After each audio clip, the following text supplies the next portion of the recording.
And we're live. Welcome back. Welcome back to another Lucius Live. Thank you for coming here. We know you have a choice when you can see streams. And right now they're popping off. I don't know about you, whether you checked your Twitter feed or not, Luke, but goddamn, everyone, their mama. Apparently today's their free day, and they're jumping on YouTube to do a stream. Apparently, I'm willing to bet we have 3 people we're up against concurrently, and there's more. you've got the control panel, so only you would know that. Well, I mean, you can look for results. I'm pretty sure Ethan right now is going live. I hear there's this new stream. It's called Timcast. Have you heard of it? Oh, yeah. I think that's going live right now. I don't know how many viewers it has. I hear it's but what are they doing? What are they doing? I'm not sure. Yeah, are they going to be talking Matrix? Are they going to be talking Witcher? I bet not. But I kind of have this feeling, because I feel like once they sort of uncontested battlegrounds right now, I don't have any major opposition like in general. And I don't know if you've seen your Breaking Bad or not. No. But this is kind of the energy that's flowing through me right now. Or he's approaching a guy outside like the Home Depot who's been buying up meth making materials.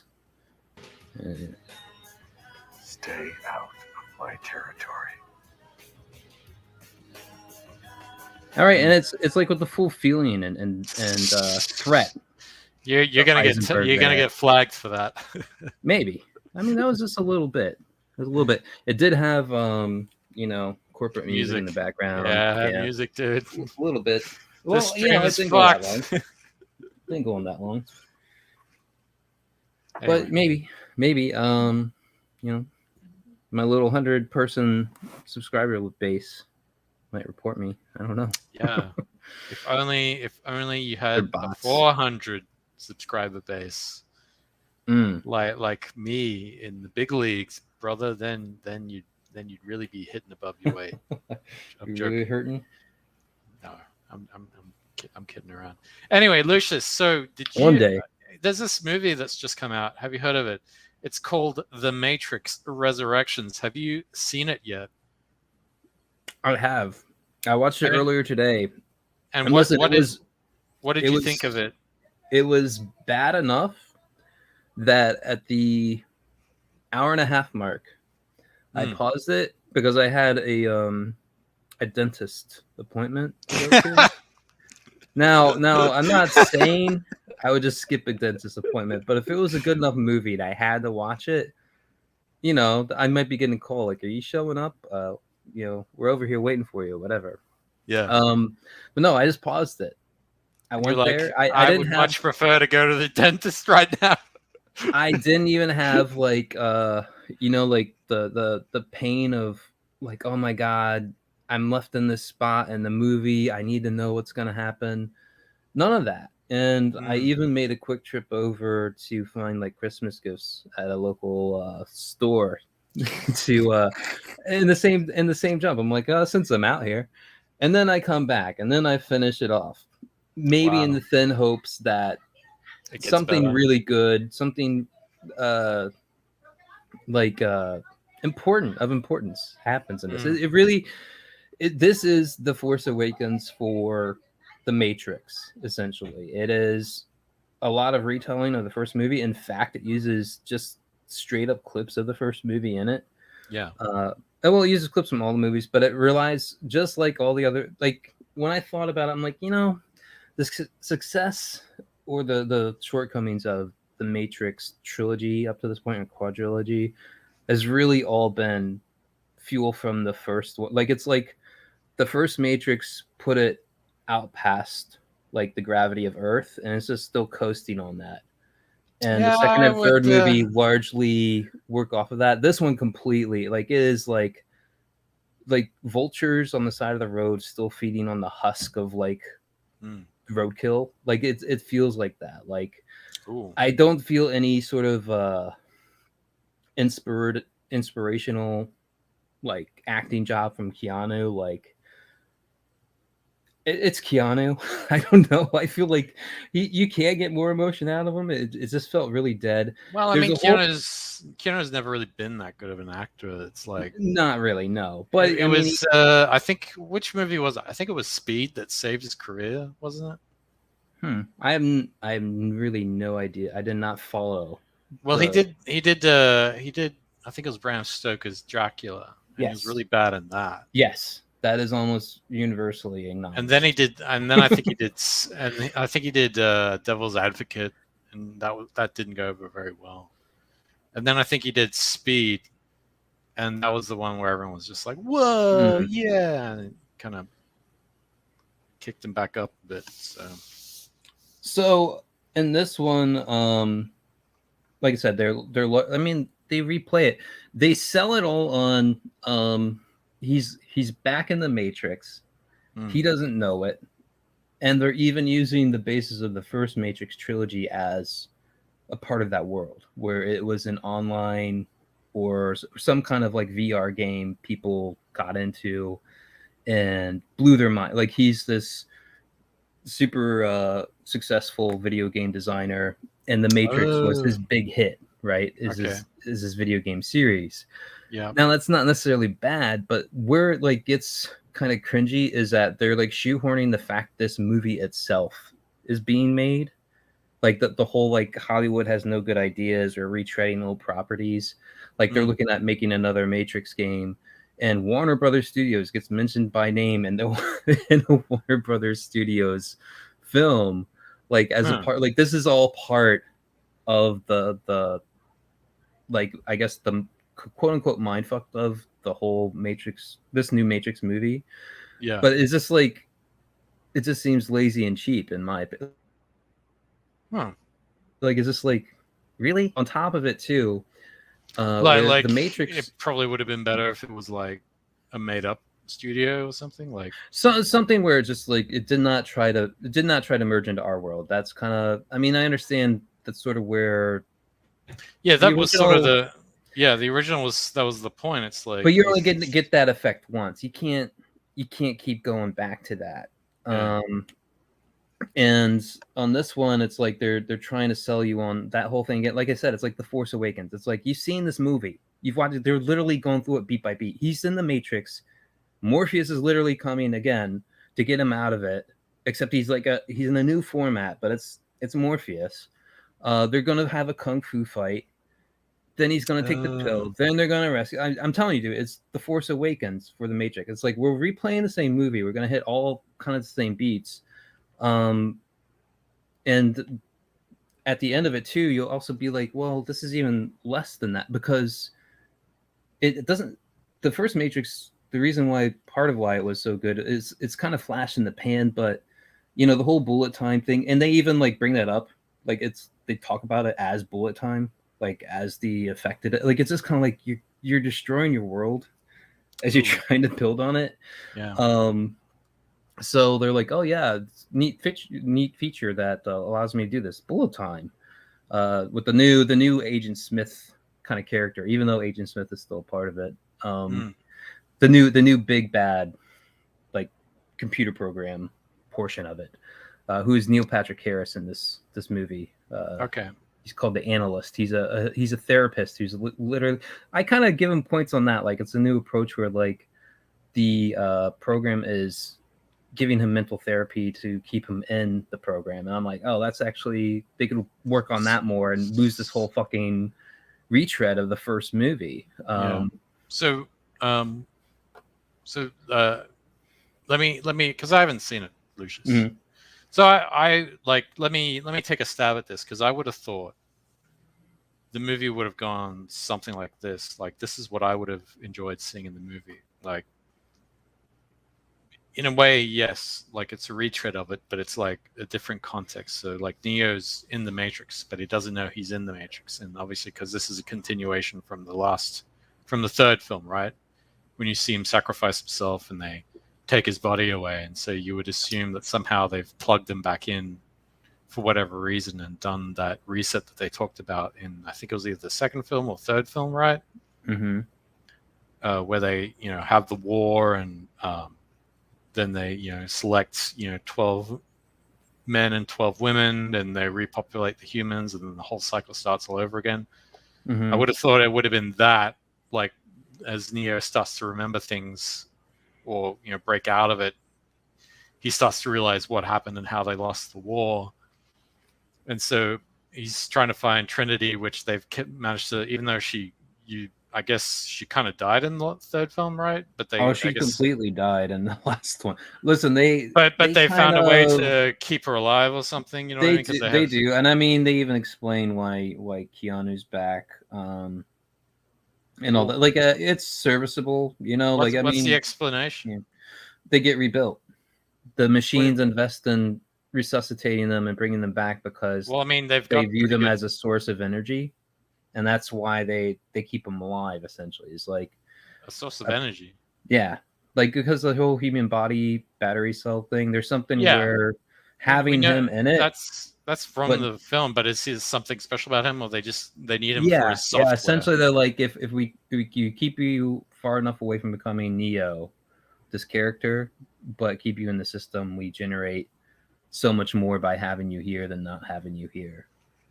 So I would have thought, but he has to be, dude. This is part of the whole like theme of the new movie is that him and Trinity were the magic, not him.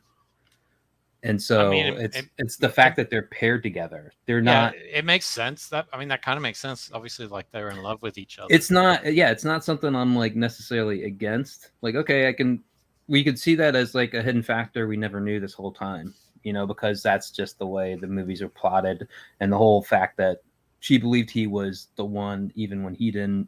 He even mentions that in this, and they basically make her into another Neo by the end of this film. They're both like superheroes in this world or whatever, but the magic was the fact that the two of them were together.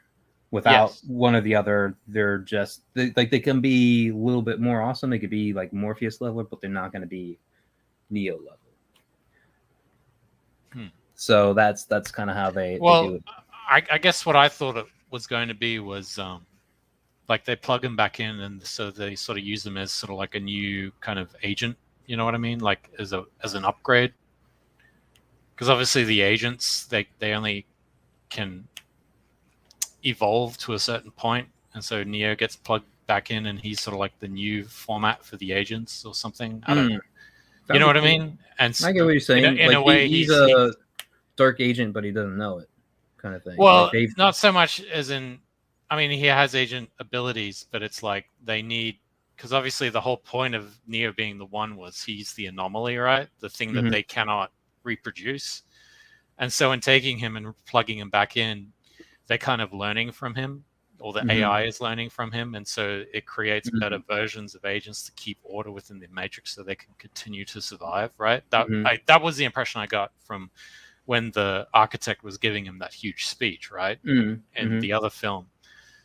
And so in a way, I kind of, when I saw it, like Trinity was in there as well, I was like, okay, you know, it's kind of this idea that, you know, machines can't quite understand human relationships. And so it would make sense that Neo and Trinity together would be like, you know, their chemistry would be something that they're trying to understand to make the Matrix more real, or at least, you know, because it's the classic story of how machines are always trying to understand humans because they're so, you know, their understanding is so non-nuanced and robotic, I guess, for lack of a better term. And obviously, you know, they don't want Neo to sort of like remember that, you know, he has this ability to, you know, take control or break the rules of the Matrix. And so, you know, they do whatever they can to kind of like fool him as best they can, and obviously coming across Trinity, it like jogs his memory and stuff like that.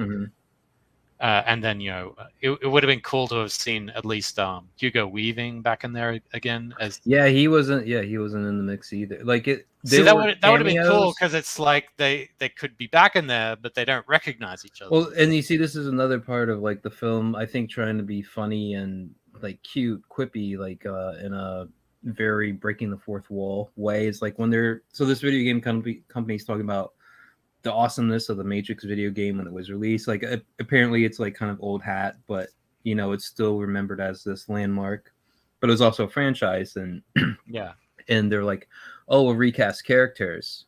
And it's like, they would do that. It's like, yeah, the studio would do that. Like it's like a nod to the fact that, yeah, you're not going to see some of these main characters come back.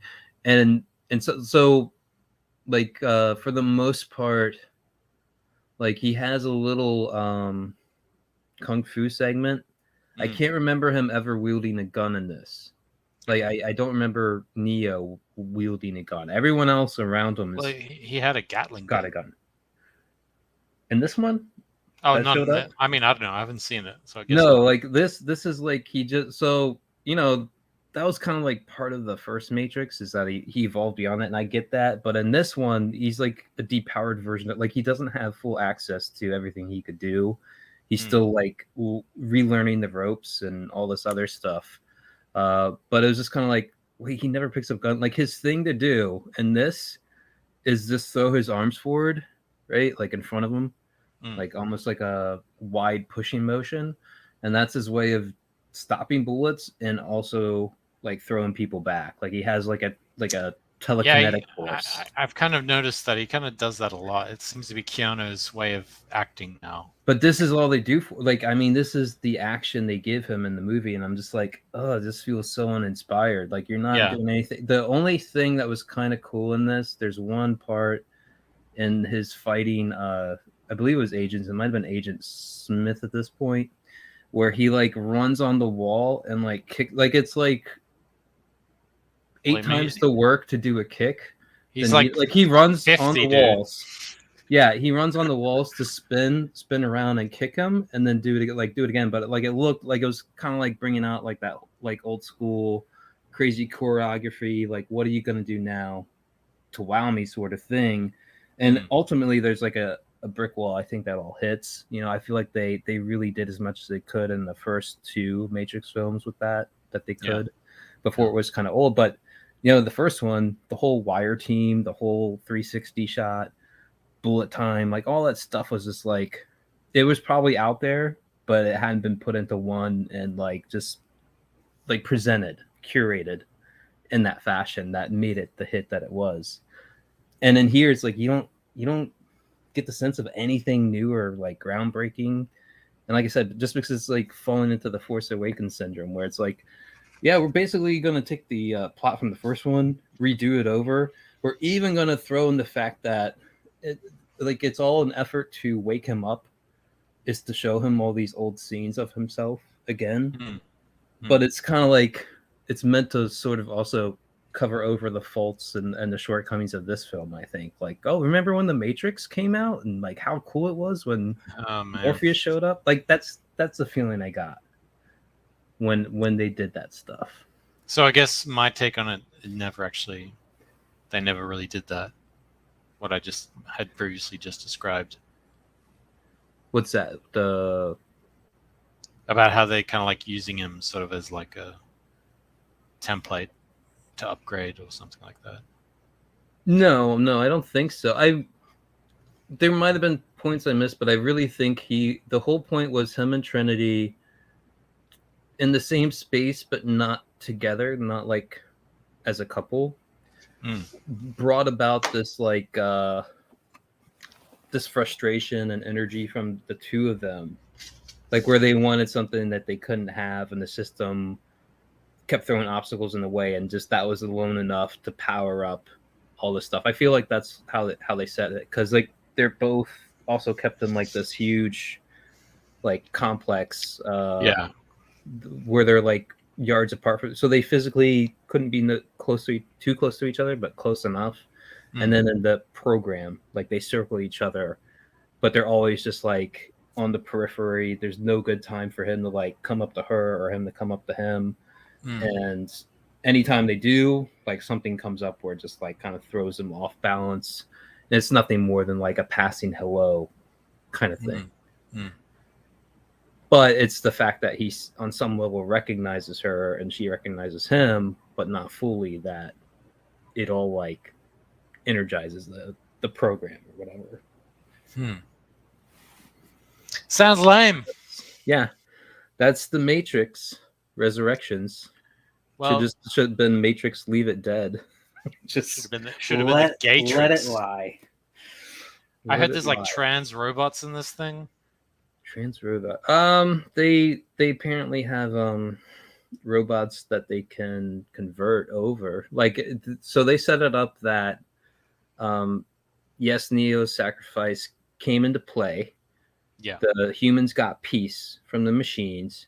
Yeah. But then the machines, like in like losing some of the human batteries and all this other stuff, like they got resource dependent, and then the machines fought other machines. Like they would look at the energy harvesting over there and say, "Oh yeah, we need that to meet our ends." Blah blah. Like so, there was a machine war. They're a hive mind.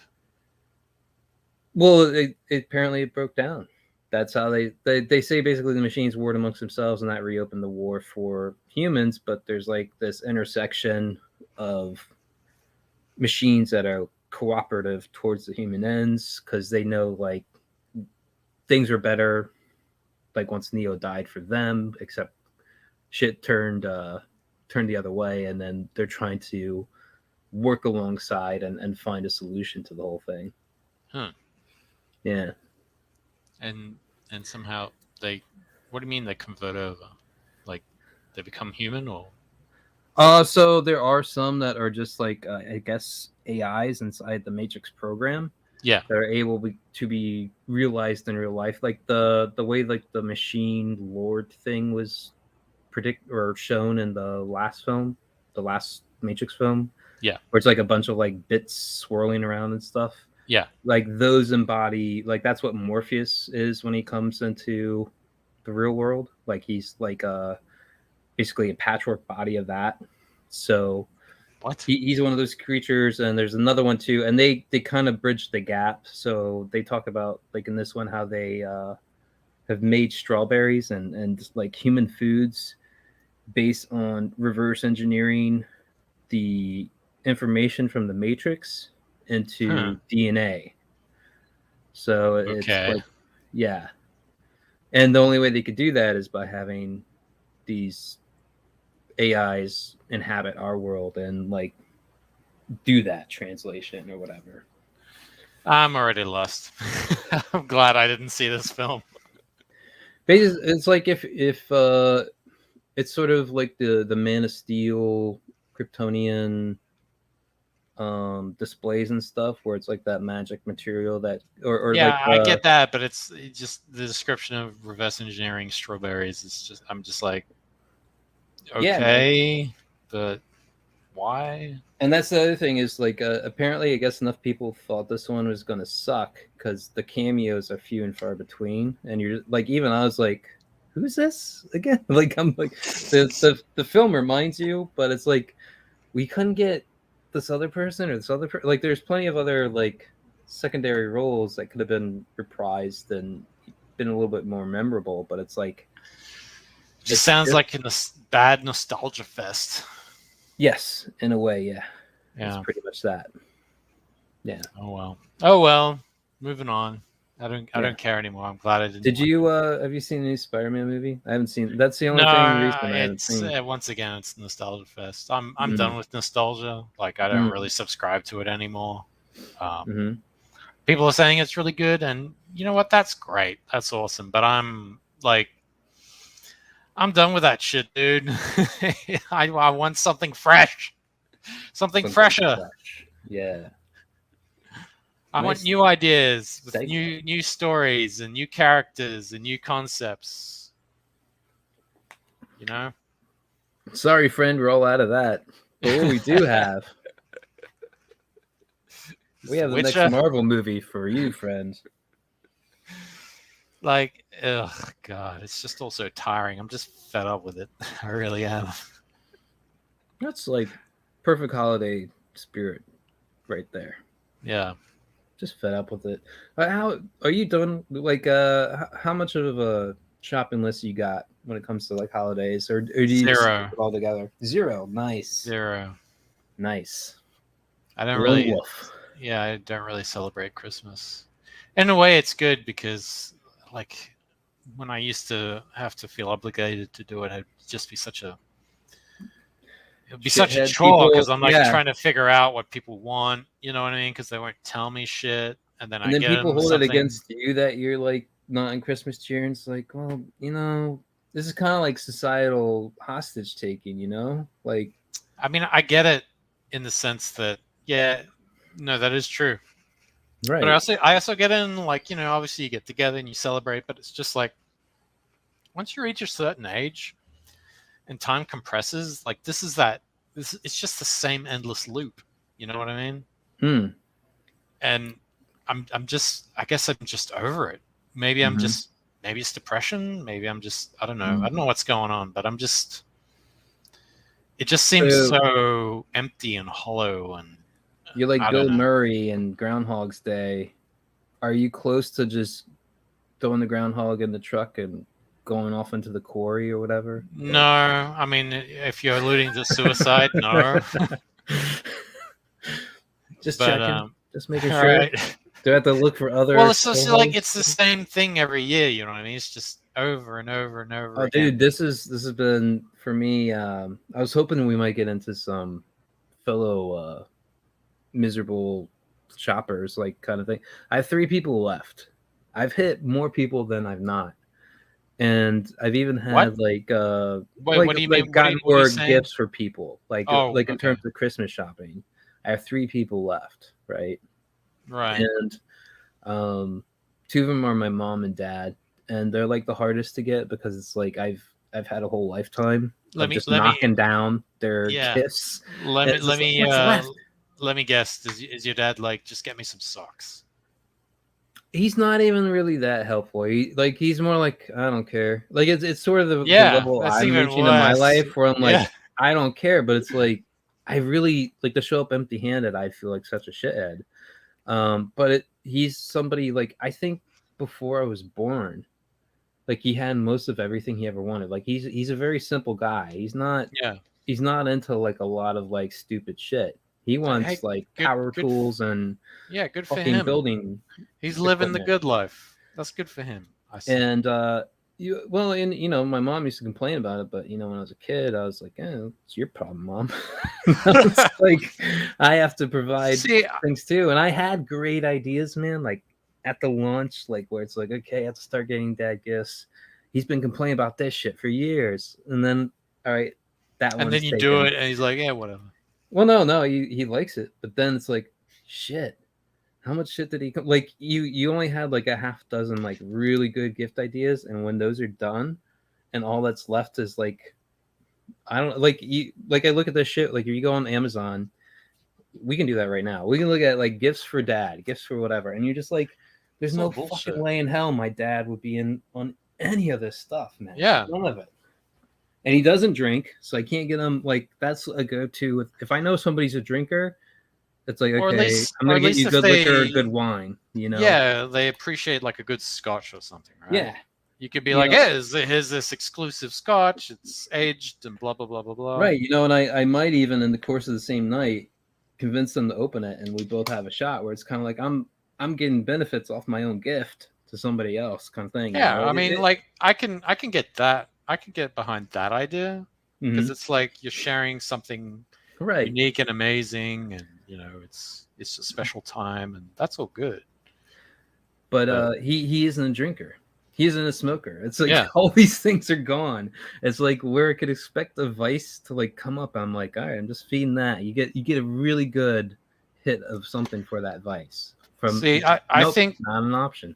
I think when you get old enough and you get married and you have kids, I think you kind of experience Christmas through your kids, and it kind of enlivens it up again. You know what I mean? Like you kind of, because I think when you have kids, you kind of can almost experience the world through their joy. You know what I mean? Because kids are so basic and they're just amazed by everything because it's so new to them, right? And so you can kind of, fuck, I'm so jaded, and look at this kid. Yeah, and you're like, and because your kid, you're like, well, I want to. He's enjoying it, and if he's enjoying it, I'm enjoying it. You know what I mean? You wish you could relive the magic of a slap bracelet. You do, but at the same time, you are kind of doing it vicariously through them. Right. It's like this. Whereas if you're like me, but in current and you're like me, and if you get married, you're gonna get divorced, and the bitch is gonna take half of everything. Then you're like, you're fucked. You're just gonna stay jaded. So I don't know. Yeah.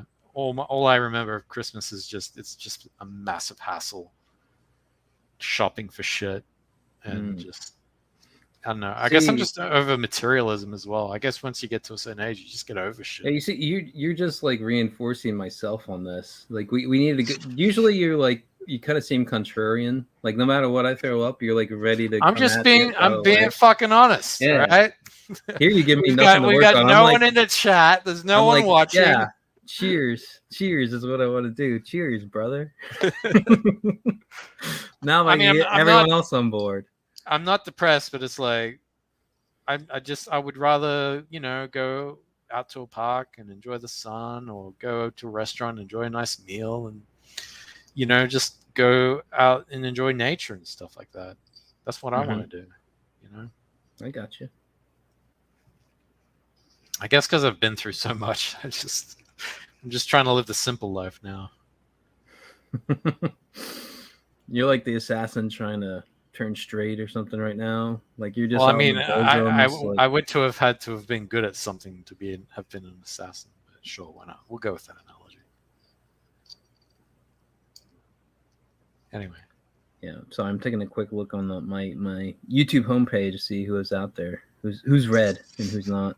I saw Comic Artist Pro Secrets up. Yeah, he's always streaming. 643 watching over there. But yeah, I saw what's her name? Irene Draws. She was going on live. I guess she put at 8 skits, I think was like it's just like person after person I never really see, and they're all coming on like at this time. Well, it's I mean, Christmas is this Saturday, I think. So yeah. So that's when I gotta stream. Like fuck my family. I'm gonna be with you guys. Well, I'll be there. The ultimate Christmas if you want to do it. Expression. Sure. Now, I asked you and I nixed because I had I don't know whether I think I had a cold, but I don't know. I assumed that. Yeah, dude. I was all of a sudden like I was like, dude, my nose is not stopping, and then that's what I popped in. Yeah, I popped in Walgreens brand wall drill.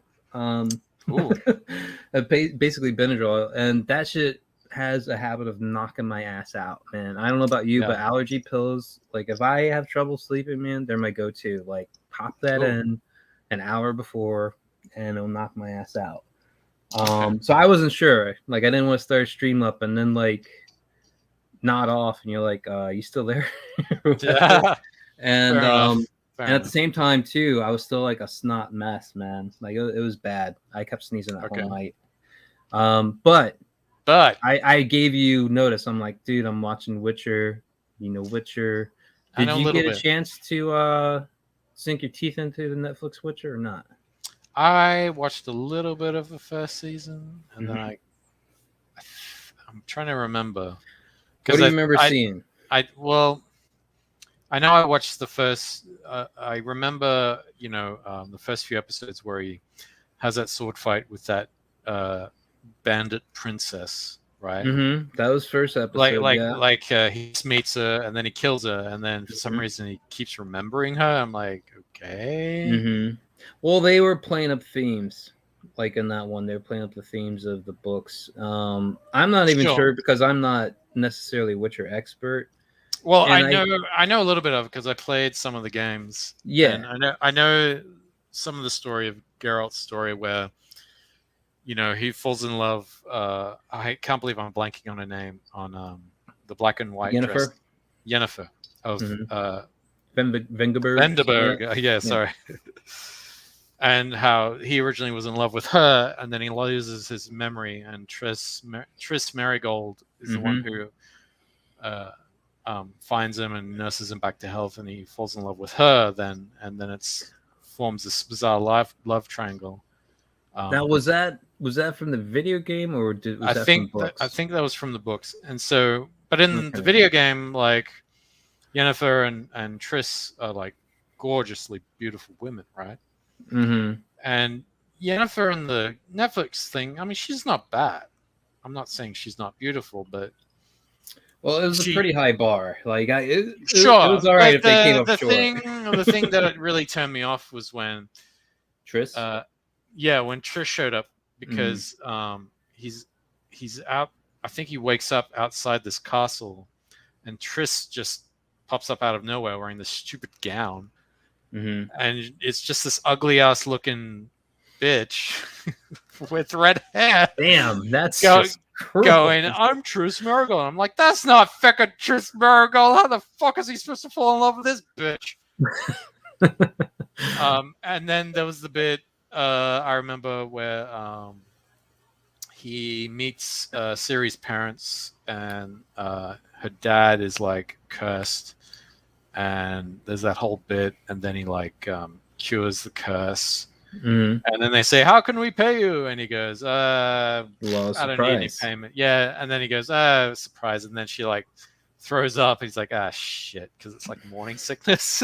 Dude, that's probably the best part. And really, no, there's like some genuinely funny little bits in there. Like where he's trying to hunt the djinn, the djinn, and there's the What were you gonna say? Go ahead and say it. No, well, this is connecting everything that's good, everything that's like actually legitimately funny and plays on the entire pretenses of the show, and either kind of subverting him or using it to its own effect. Like the chick throwing up and him just his reaction was fuck, like just like great, like I because he was like the whole point of him in that celebration is like he's undercutting everything the party's supposed to be about. They come to him asking him about the story he's in. He's like, no, I actually got my ass kicked in that. Oh yeah. I remember that. He's just undercutting the whole thing, and then here he's just like, oh, your law of surprise, let's see what it does. And then it's like this princess who just got married is pregnant, and they're just like, he's like, fuck. He knows but it's really interesting because then obviously like the advisor comes to him later and says, look, you need to stay, and he's like, nah, I'm not gonna do that. Like classic Geralt kind of like loner move, and but that causes trouble because fate is at play, and because he's not there, fate comes in and goes, well, I mean, I got it. You two have to be, you have to teach Ciri how to be a Witcher. Well, and it's one of those things too, where it's like, well, it's one of those plays with the whole fate concept is like by avoiding your fate, you're actually pushing yourself further into it. Like, he could have gone with it, and yes, it would have been enough, but it's like, it's almost as if fate did pick him because he was going to ignore it and then come back around again when it really mattered, like rather than be there the whole time and like wondering, when do I pick up and start running with this or whatever. Well, it's really interesting because in the third game, it's all about Geralt trying to find Ciri, because Ciri's a lot older in the third game. Have you played the third game? Yeah, I played it through. Oh, okay. And it's really interesting because it's obviously like Ciri's got elder blood in her, so she has this ability to teleport. And, she can bend time and space. I think that's like the big thing is she can cross dimensions, all this stuff. Like, and that's obviously he's trying to help. He's trying to find her to help her because obviously she's been being hunted by elves, or the wild hunt, I think is what they're called. And they obviously want to like utilize they trip her into power. That. Yeah, they trip into that in this second series. They start like pinching, like, sprinkling in the wild hunt coming up and all that. That's happening. But I would say, just back to the point, those moments are directly out of the books. This is completely like the first seasons of Game of Thrones, where it benefited from the fact you have an author with an actual vision and like knows how to write a story, knows how to put comedic elements in there. They're adapting it pretty good for screen too, but it's like they're not losing that shit along the way. I'm not convinced about that. I think visually it doesn't look very interesting like say the games do. At least with the games, it seems a little more fantasy like rather than medieval like. There are parts. No, I didn't really. I kind of rewatched part of the first season before the second season came up. I don't think I went all the way through, but second season, like I noticed parts where I was like, I don't know if this is COVID or what, but these look like cheap cheap like high school play sets and stuff that they're going through. And oh, go ahead. I would say it's service like at the same time it's like I know they can't. This isn't HBO Game of Thrones. They're not getting like that kind of backing to it. Well, I mean, they should. I mean, The Witch is like super popular, like in the books and games. Like, they wouldn't have made 3 games if it wasn't a bestseller. Well, that's kind of the thing is I don't even remember Witcher 1 and 2, but Witcher 3 was like hype. 2014, 2015.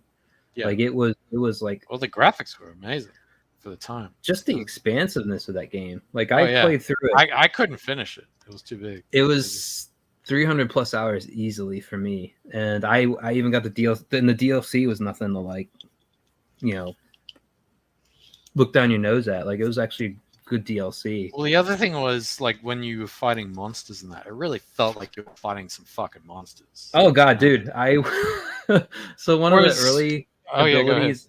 One of the early abilities I unlocked just because I was getting my ass handed to me over and over again was I think it was the parry or the dodge or something where you pirouette and you take 0 damage from attack so long as you're doing this move, right?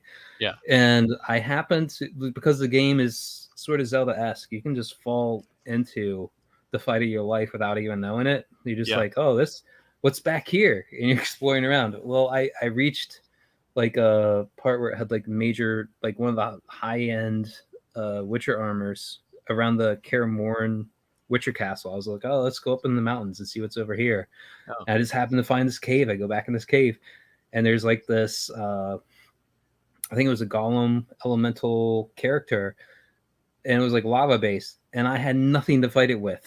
Like, and that's the thing is like the game works off of like weaknesses. Like you have either your potions or your elemental swords and weapons and stuff that like can really like take a fight that's hard and make it easy, provided you go in and prep and you're all sorted out. I just had like my basic sword and eventually I broke like the level that I was playing on, like where I used the stairs as just like a shield and I was still able to attack the creature. But this went on for like 30 fucking minutes because I had not saved and I don't know how long, man. Like it was a fight I probably would have just dropped otherwise and come back prepared for, but like I had not saved for I don't know how long. I was like, fuck, like I gotta see this through. And I just like went around for 30 minutes on this fight for this slow drag down. And then like I was like, what the fuck was here? And I was like, oh shit, this is like one of the final armor sets and the whole thing. But I had no idea. And that's kind of the crazy fun that game can get you into. But yeah, like the fights, some of the even normal enemy fights are like no joke. Like even the first section, I was dying. I know, but what I'm saying is that the fights in the game are like, I mean, obviously it's a game and they're trying to sell it really well and they did a good job. But they didn't really do a good job, I guess because it was the female showrunner. They didn't do a good job of really selling or making you buy into the sort of monster fights in the series. Because they were like, I remember there were bits in it where he's like in that castle trying to get that cursed monster lady chick.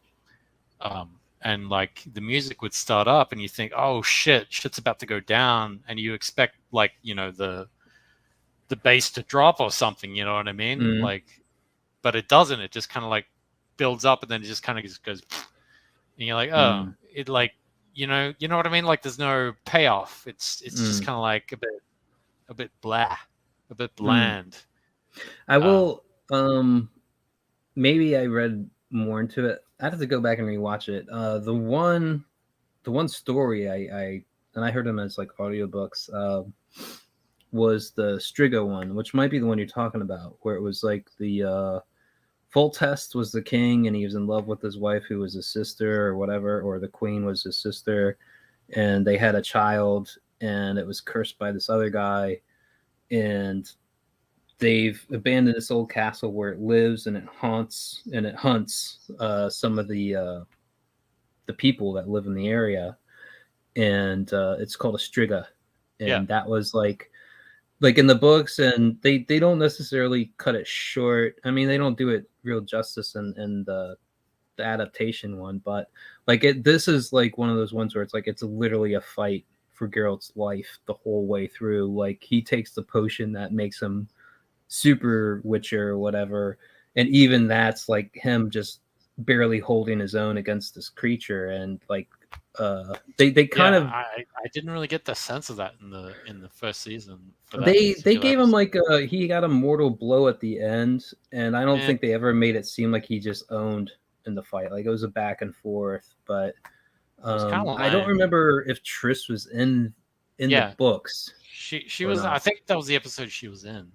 She was in it in the show. I just don't know in the books that was actually covered. I think it was just him by himself. But it was kind of more of a testament to the fact that the whole thing was building up the legend of the Witcher. Like I think in the books at that time, which is like all he needs to do is collect the body, and that was good enough. But he actually went the extra mile and survived through the night on the hopes of bringing this girl back to being a girl again. Yeah. That was like kind of his test, and he put his own life at risk to do it. So kind of building him up to be different from other Witchers, because they do drop it into the lore and stuff. Like it's not he's one of a kind really in that realm, that he tries more than others to meet humans and deal with them on a benevolent way. So the other question I had was, because you've read the books, right? I've listened to. I've audiobooked several of them. Yeah. So there's the Bard in the first season, but then in the game there's Dandelion. Are they the same person? Same. Yeah, I think it's a translation thing. Because even I was like, "Who's Jaskier?" It's like, no, it's the same guy. It's the exact same guy, and he actually just fucking call him Dandelion. Like, what the fuck? Well, and that's one of the things where I was just like, "Wait, what?" Apparently, so a dandelion in Poland is called Jaskier. I think that's literally what it is. It's like it's just a different name, but it's the same name. They just left the original name in this, whereas in the video games they did a translation. Motherfuckers. Yeah. And he's totally in his like his bard outfit, like his decked out bard outfit in this one, like what you see in the video game. Oh, in the second season? Mm-hmm. Yeah, he's back, and but but he hasn't got the beard, and he isn't called Dandelion. Did he have the beard? He wasn't called Dandelion. And I don't know if he had the beard, but he had like the fucking hat and the fucking. Oh, he did. Because that's what I liked about that's what I liked about the third game, because there was like this whole aesthetic to it that just really sold it. You were just like, oh yeah, I'm in a fantasy world, motherfuckers. Like, this is awesome. Like, this fucking elves and I remember there was this one mission where it was like a mountain was a mountain troll of some kind. He's like really dumb. He's asking like Geralt to like help him with his wife, because his wife's like run off because she doesn't like him. So Geralt's like trying to there was so much to that game. I have no idea. Yeah, I think I did everything. There's like this troll up in the mountains. It's hilarious because they're about to fight, and he's like, "Wait, why are we fighting?" He's like, "I don't know." Yeah, well, it gave you that option a number of times. It's like, well, you're about to fight. And he's like, "I don't know." He's like, "Okay, well, Geralt's like, we don't have to fight. Like, what the fuck, dude?" And because there's like actual bits where like Geralt is like trying to help some of the monsters, which I think is great. Mm-hmm.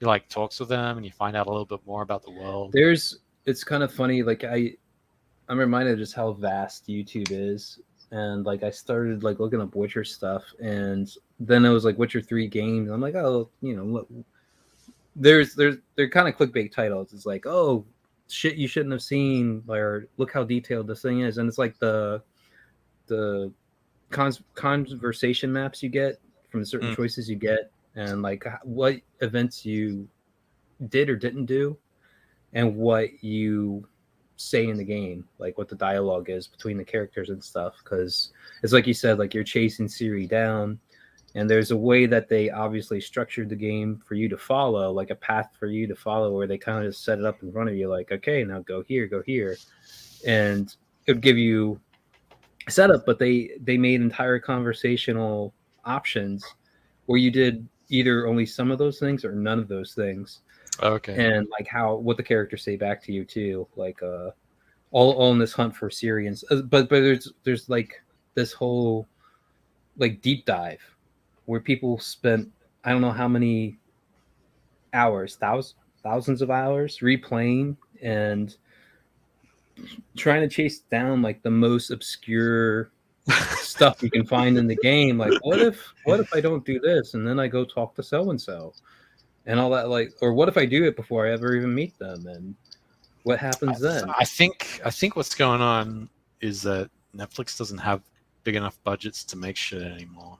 Oh, it was only 8 episodes too. It was a short season. So it's like, let's put it all together. You got a short season with, you know, subpar production values visually, and the same is, you could say the same for Cowboy Bebop. Like, that thing kind of looked like some stage play. It's so bad. So many Dutch people trying to hide it, but it's like, I didn't even bother trying to watch that. I kind of think that's what's going on. I think Netflix kind of like blew their load too quick, too soon, and now they're like, well, there's whole discussion where it's like essentially for a while Netflix was on top of the world, like the streaming world. Yeah, they held all the cards, they had all the things in their favor, and that's kind of when studios started thinking like, well, why don't we do our own? You know, like they had the Pixar movies, they had kind of the newer set of Disney movies, and I think some of the older ones. But you know, think of Beauty or Little Mermaid forward, like that set of movies. But the old classic movies was kind of still here or there, and other movies like Justice League Adventures Trapped in Time. Yeah, that gem. Yeah. They had Stars. Stars was one of the things that they had on there for a while. Like Netflix had the streaming world by the balls, and so then they started up their own yeah, shit. I think that was the rookie mistake. I think if they just stayed neutral. Not necessarily. I just think they couldn't see. It's so hard to see the mediascape where it's going, what it's going to be, and fucking YouTube was the thing. Like, this is really nothing for me to do. Check it out. We got El Gargo in here. El Gargo. Finally, we got one. With eggplant. Yeah. Dropping it on us. Dropping it like it's hot. Right. Yeah. But yeah, YouTube is like nothing. Minutes in. It's nothing to do, and you know, when your Netflix offerings do come up short, it's like weird shit that goes viral. Like, what is it, Bird Box? Yeah. I mean, what else have they had?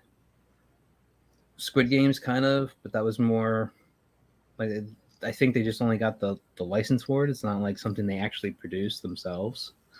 And I think they're trying to get actual anime rather than adaptations. Well, they do their own. Like, there's ones that I guess are their own anime, but they look really bad, dude. Really, really bad. Some look bad. Some actually look good. I'll give Amazon credit on the Invincible one. At least it looked good. Sure. That's probably one of the very few good things to have come out of the American animation industry. I would say I was surprised. I was really surprised how well that was. Like, because I'm kind of an Invincible fan, and like they did it. I should probably check out the credits on that. I probably recognize a few names. And even like I was badgering my girlfriend's brother on it, and like he finally was like, "Dude, why didn't you tell me it was that good?" Like, he started watching it not that long ago, and he's like, "That was so money. Why didn't you?" And I'm like, we tried telling you over and over, because like I think it was like February this year it came out, and like we watched through it pretty much on the spot, and my girlfriend knew nothing about it. And I'm like, oh my god, I fucking love this comic book series. I'd say it's one of the last good superhero that's the comic thing, book like series out there. These are like, it's an adaptation though, you know what I mean? It's not an original thing. And they made some good choices because they definitely worked more on the animation than they did in the comic book, as far as like what his father the dude watches who drew down and everything. Yeah, but the dude who drew some of the comics, I forget his name, Corey something, I think. But the dude who drew some of the comics, he actually did character designs for the show. He was like lead character designer. I forget his name. I can't believe I'm blanking on his name, but he's like a really good artist. He's like really, really good. Yeah, he was the startup guy. I forget his name too. Ryan Otley took over for him, and dude, what a transition! Because like their styles are so close. Like even I was like, that was mentioned in the trades, and I was like, really? When did that? I had to go back and see it. Well, no, he did other Army of Dead was sold by Warner Brothers, like Chris. Oh, that movie fucking sucked. Army of the Dead. That's dude. And was that the one where they go? Is that the one where they go into Vegas? Yes, it was so fucking awful. It was so bad. I heard that's really bad. It just doesn't make any sense. Like my girlfriend's like, I want to watch it, and like so her sister's boyfriend was like recommending. It was like, oh, it looks really good, and I'm like, I'm not so sure.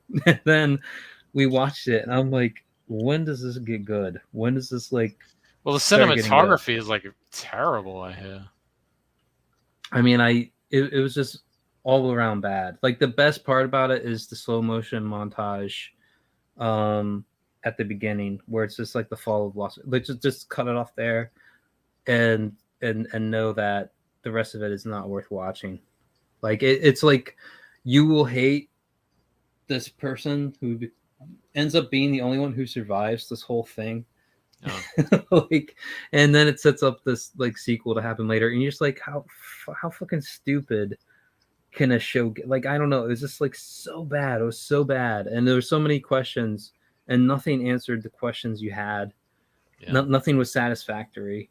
Well, I guess Zack Snyder is one of those. Oh yeah, he's doing something with the or he already did something with the guy who was like the bank vault dude, the German guy. Well, I mean, I feel like Zack is one of those directors who is a good director, but he's not a good script writer. You know what I mean? Like a story writer. Dude, did you watch any of it? Of what? Army of Dead? Yeah, Army of the Dead. No, I didn't have to watch it to know it was bad. The opening fucking scene of this thing is okay. They're in a convoy, and you're like, well, the two guys who are leading the convoy, they're in like a Humvee or something, and they're talking to each other. It's like, why they bring out so much firepower to escort this thing, huh? And they're like coming from Area 51. It's like, do you think it's, and then like they're literally like having this shitty conversation about what they think is in this convoy truck they're guarding, or they're in the convoy of. Yeah. And then there's been like this interlude cut of this newlywed couple coming out of Vegas, and the wife giving the guy a blowjob. And God. he loses sight of what he's doing on the road while these two guys are jabbering about what they're protecting, and they're losing sight of the road. And then this car crashes into this convoy and like fucks over like the first two Humvees, brings the whole thing to a stop. He flips over. Somehow the thing that has this zombie in it is flipped over on its side. And again, like this vault door, like subway vault, like turnstile door somehow unlocks itself and this crash. And all of a sudden, like what's left of this army group is like guns pointed at it, and they call it in like, oh, it's flipped over. It's the hatch is open. And then they're like, get the fuck out. It's like, get out. Why? And then they see like the first zombie guy, and it's like super zombie, and messes him up. And then it turns its eyes towards the it's not slow. It's not like it's kind of more like he's got a cape. Yeah, I think he does end up with a zombie. He has a helmet on later on to avoid getting the headshot. Interesting. But he kind of is. And then they turn eyes on Las Vegas, and then there's like the typical Zack Snyder slow motion montage with music over it. Okay. That was supposed to be James Franco. The guy getting the blowjob, or the I guess so. The vampire? I guess that's what I'd be curious to know. But I wouldn't say Dave Bautista did a bad job in it, but it's just like none of the characters are really likable, especially his daughter. Well, his daughter is like, she's the fucking no. So they get the orders. Subjects. I think we should change subjects. This is a movie we can talk about. I know, but it's bad. Like I'm getting bored with this subject already. It's like I don't want to hear about this shitty fucking film. All right, fine. I get it. You win. And the moral of the story is it sucks. Got it. Snyder cinematography. See, that's what I just said. So terrible. Blurry. Everything was blurry. Yeah. That dead pixel Snyder was too lazy to not pay attention to what camera was using. Yeah, there was that. I saw the red letter media thing. Like I'm not hip enough to pick up on that, but I noticed people picked up on that. No, he did it in the Justice League film towards the end when there was. Oh, really? Well, then he did it twice because they were. Well, no. The thing was, what happened was he had the original film, right, that he did, and that was all fine. But then he shot some extra scenes as sort of like an alternate, different ending, where it was like the Justice League Nightmare scenario, where you've seen it, right? There we go. Frank was the guy receiving the blowjob. Yeah, I've seen it. Yeah, and obviously where Darkseid's invaded Earth and he's conquered Earth, and you know Batman's there, and Deathstroke, and Cyborg, and Flash, and Joker's there as well. And it's when Joker's like telling a thing that it's doing that same kind of shitty, out of focus, bad focus, Zack Snyder, crappy cinematography, thinking he's fucking smart as fuck. When it's gritty, man. When the actual cinematographer, like, you know, who did the rest of the film actually did a fucking good job. So the moral of the story is, don't let Zack Snyder write the script or do the cinematography for his own films. He can't do it. He can direct. He just can't do those things. Yeah, anyway. You were all over that Zack Snyder Justice League. Oh yeah, I still think it's absolutely it's an absolutely fantastic film. I think it's absolutely wonderful. It's a beautiful film. I would say it's way better than the fucking bastardized one that they released. Well, the Joss Whedon one. Yeah. The story goes, when that version got done, they showed it to like all the higher ups, including Christopher Nolan and Zack Snyder's wife, who's a producer who was a producer at Warner Brothers at the time. And Nolan said, "Has Zack seen this yet?" And she says, "No." And Nolan says, "Make sure he never sees this." Because I think it would have destroyed him. Because obviously what we got with the Snyder Cut is fucking head and shoulders above what was put in theaters. And I'm glad the Zack Snyder cut happened. I'm glad that it got the reception it did and it became so popular, because it's a beautiful film. I love it. It's what a film. It's what I think a superhero film should be. Like it's way better than all the fucking Marvel movies, which are just like bullshit.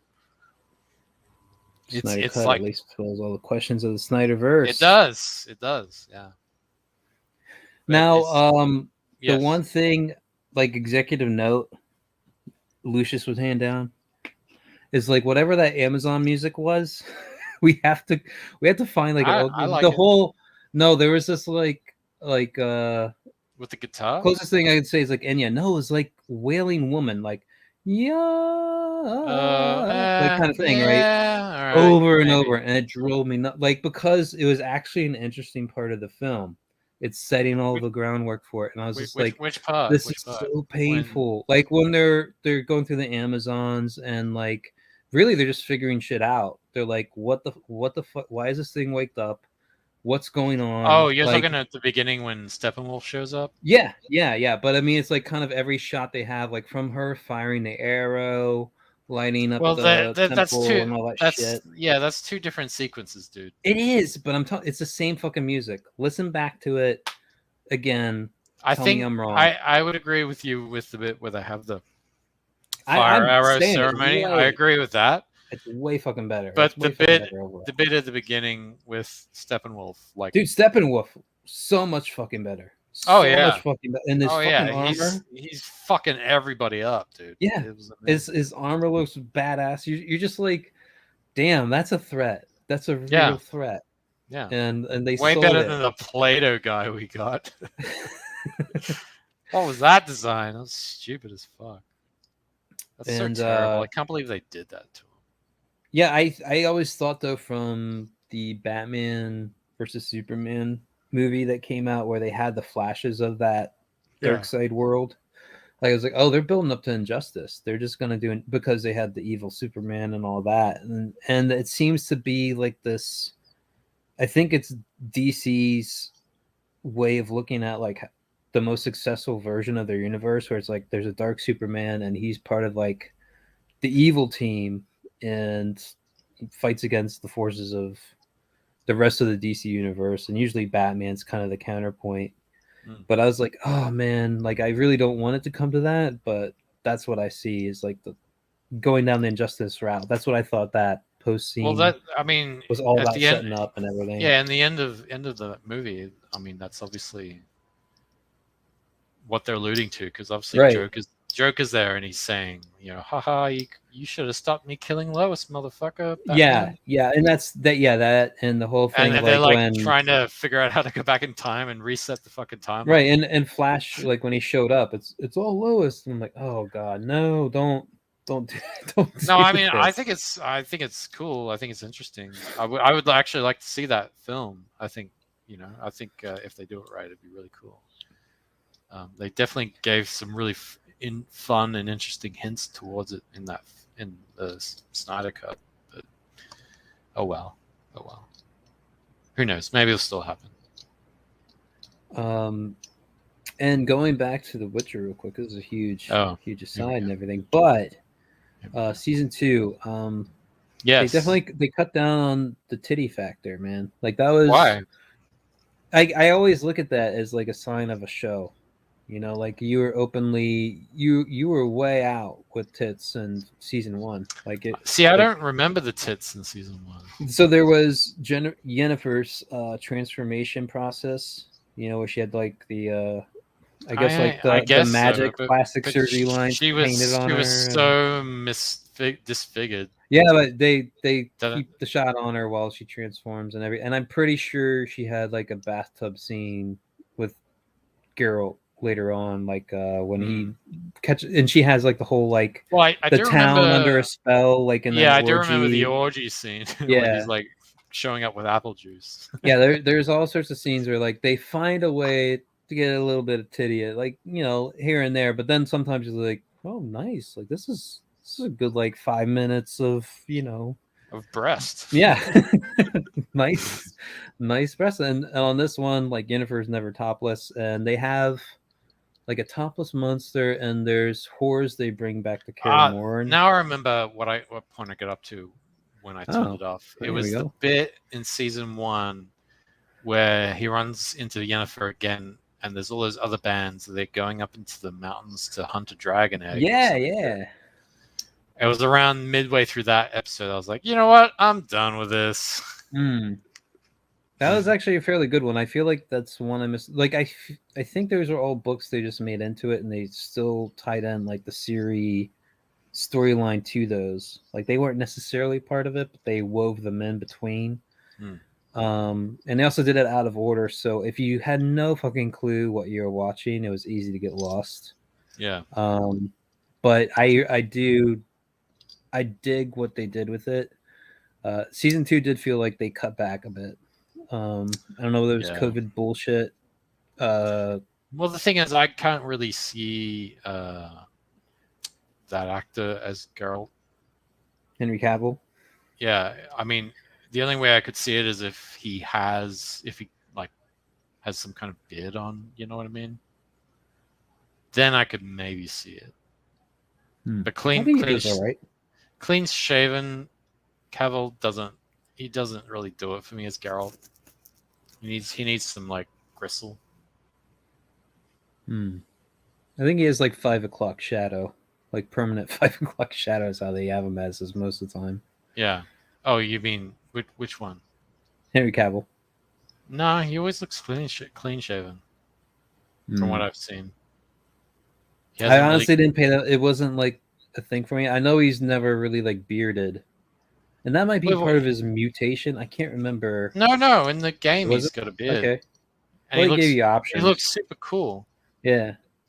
And to me, it makes sense because I mean, if you're like going around town or around the country fighting monsters and getting money, like it's going to be a little time between shaves. You know what I mean? So, especially if you're on horseback. And I was always just taken aback by like how he got like pulled out of the crowd almost immediately. He's like, "Oh, you're Witcher, aren't you? You're a mutant." I'm like, dude, like I feel like I'm that pale. Like, if I walked into like one of these bars and everybody be like, "You're a freak, aren't you?" It's like, I guess so. I won't have anything I can show you other than my pasty white skin, but yeah, I guess so. Yeah. Anyway. Well, that's an hour. Yes, it is. What else is going on with you, man? So the trailer for Forsaken Gods 2 is done. Mm-hmm. You've seen it. Do you want to like give us an exclusive right now? Me, El Gargoyle, and you. I don't know if it's gonna really go beyond the three of us. I don't know. I'm not. No, because obviously these streams are recorded and put on YouTube. Yeah, so, yeah. I We're don't think I'm gonna. I don't think I'm gonna do that. So, but I am thinking. I'm thinking I'm gonna launch it probably early next year, which isn't that far away. And how's the book coming along? How's that going? It's coming along. I got nearly all the flats are done. We're up to page 50 right now of flats, and so hopefully it's going to get all finished very soon. My flatter says it's going to be finished with the rest of them by this week, so I'll see how he does, if he's bullshitting me or not. And then all I got to do is just kind of like do the lettering, add some polish, and then it should be done. It should be ready to go. Have we talked NFTs? Have we ever? No, we haven't. No? How do you feel about them? I can't really say much right now, but I'm dabbling in them a little bit right now. Like making your own, or you've invested in them? I have made some, yes. All right. I can't really say much more than that. Now, do you have a good general view on them? Like, do you think they're good or bad? Like, I hear people who fucking rave against them. Yeah, I guess I've got a neutral stance to it. Just from I'm same, I think. Yeah. Like I've heard people where they've just like, this is like what fine art is. It's the exact same fucking thing. Like you can get yourself a copy of fucking Van Gogh. You can have a calendar of it, and you can be happy with that. But I mean, I think the thing that people want is that OG. And yes, while like there is a pain that goes with it, it's like you could have somebody who's legit talented, like basically make a knockoff of it like that, like no problem at all. Well, there's probably some AI that could repaint it at this point, but with the NFT, it's like, oh well, you're just getting, I can just take a screenshot. Yeah, you can take a screenshot of anything, but what do people want? They want the OG. They want the original. The original? Yeah, it's and there are a number of things that are even prints. Like, what do you mean original? What do you mean? Like most things are either original drawing, original painting. There are the screen prints and stuff like that. They are a series, like there will be several Andy Warhols that look almost identical. And that's kind of more is where I look at most NFTs is kind of like a screen print, limited edition screen print or something like that. I mean, like, yeah, I could scan a Shepherd Fairy and print one out for myself if I wanted to, and most people probably couldn't tell the difference. But you know which one has value? The one that Shepherd Fairy signed and sold with a certificate of authenticity or something to it. Like that's kind of like the NFT thing. It's kind of how I'm seeing the real world reflected again. Like the whole I see a number of things where it's like, I guess Deviant Art will let you make NFTs of your stuff, and then it will run like a verification program, and people are getting pissed off because they see they have to fight people that have already posted their own artwork as NFTs. And I'm like, yeah, that happened in the real world too, where people just fucking pulled your shit off somewhere and started printing. Can you hold that thought for a minute? It's like something's going on at my front door right now. I'll be right back. All right. I hope it's Lady Love. I'm keeping my fingers crossed on that. Lady, or even Dude Love. You can have some Dude Love if he wants it. Maybe you can get the best of both worlds. Dude Love and Lady Love. That would be Okay, sorry about that. There's just something. There was some weird noise happening in my front door. I was hoping it was a prostitute or, Lovegram or something. But no, I get what you mean. It's kind of like almost like I guess I can understand the argument where people say it's money laundering because the fine art scene is kind of like money laundering. There is that, yeah. Well, there's a whole thing of like building people up who have fucking zero to do with like the way art is going or anything, but they get built up. Same thing with NFTs can happen. I mean, I'm interested in the NFT technology as a means to fight piracy because obviously, as you know, I did a 380-page graphic novel that got pirated to hell, and I would like to see some kind of. This was Bikini Cowboy. Oh, okay. And I would like to see something where you can attach an NFT to PDF of your book, sell it digitally, and have it embedded in such a way where if somebody decides to pirate it and put it on a website for free, you can somehow track it. Like there's some kind of digital signature in there that you can look at when they post it up, see who it was that did it, and then prosecute those people for piracy. You get what you smell what I'm cooking here? I get where you're going after, and it's funny. Because the thing is, come up against this in a way I haven't, where like I'm not like feeling really scorned about it. Like if I had a due time with you, I'd be, and we can have it, but I'd be like, I feel like this is a lot of work for like they're still gonna rip you off if they want to rip you off, kind of thing, and what are you gonna do? Well, I don't mind you making money. If you have a digital fingerprint on those pages, on those files, right? Because the other thing is, I think what we all need to understand, and even your boy Zach has said this, physical comics are going to start going away pretty soon. I think it's all going to start going over to digital, and part of the problem with digital is obviously reproducibility.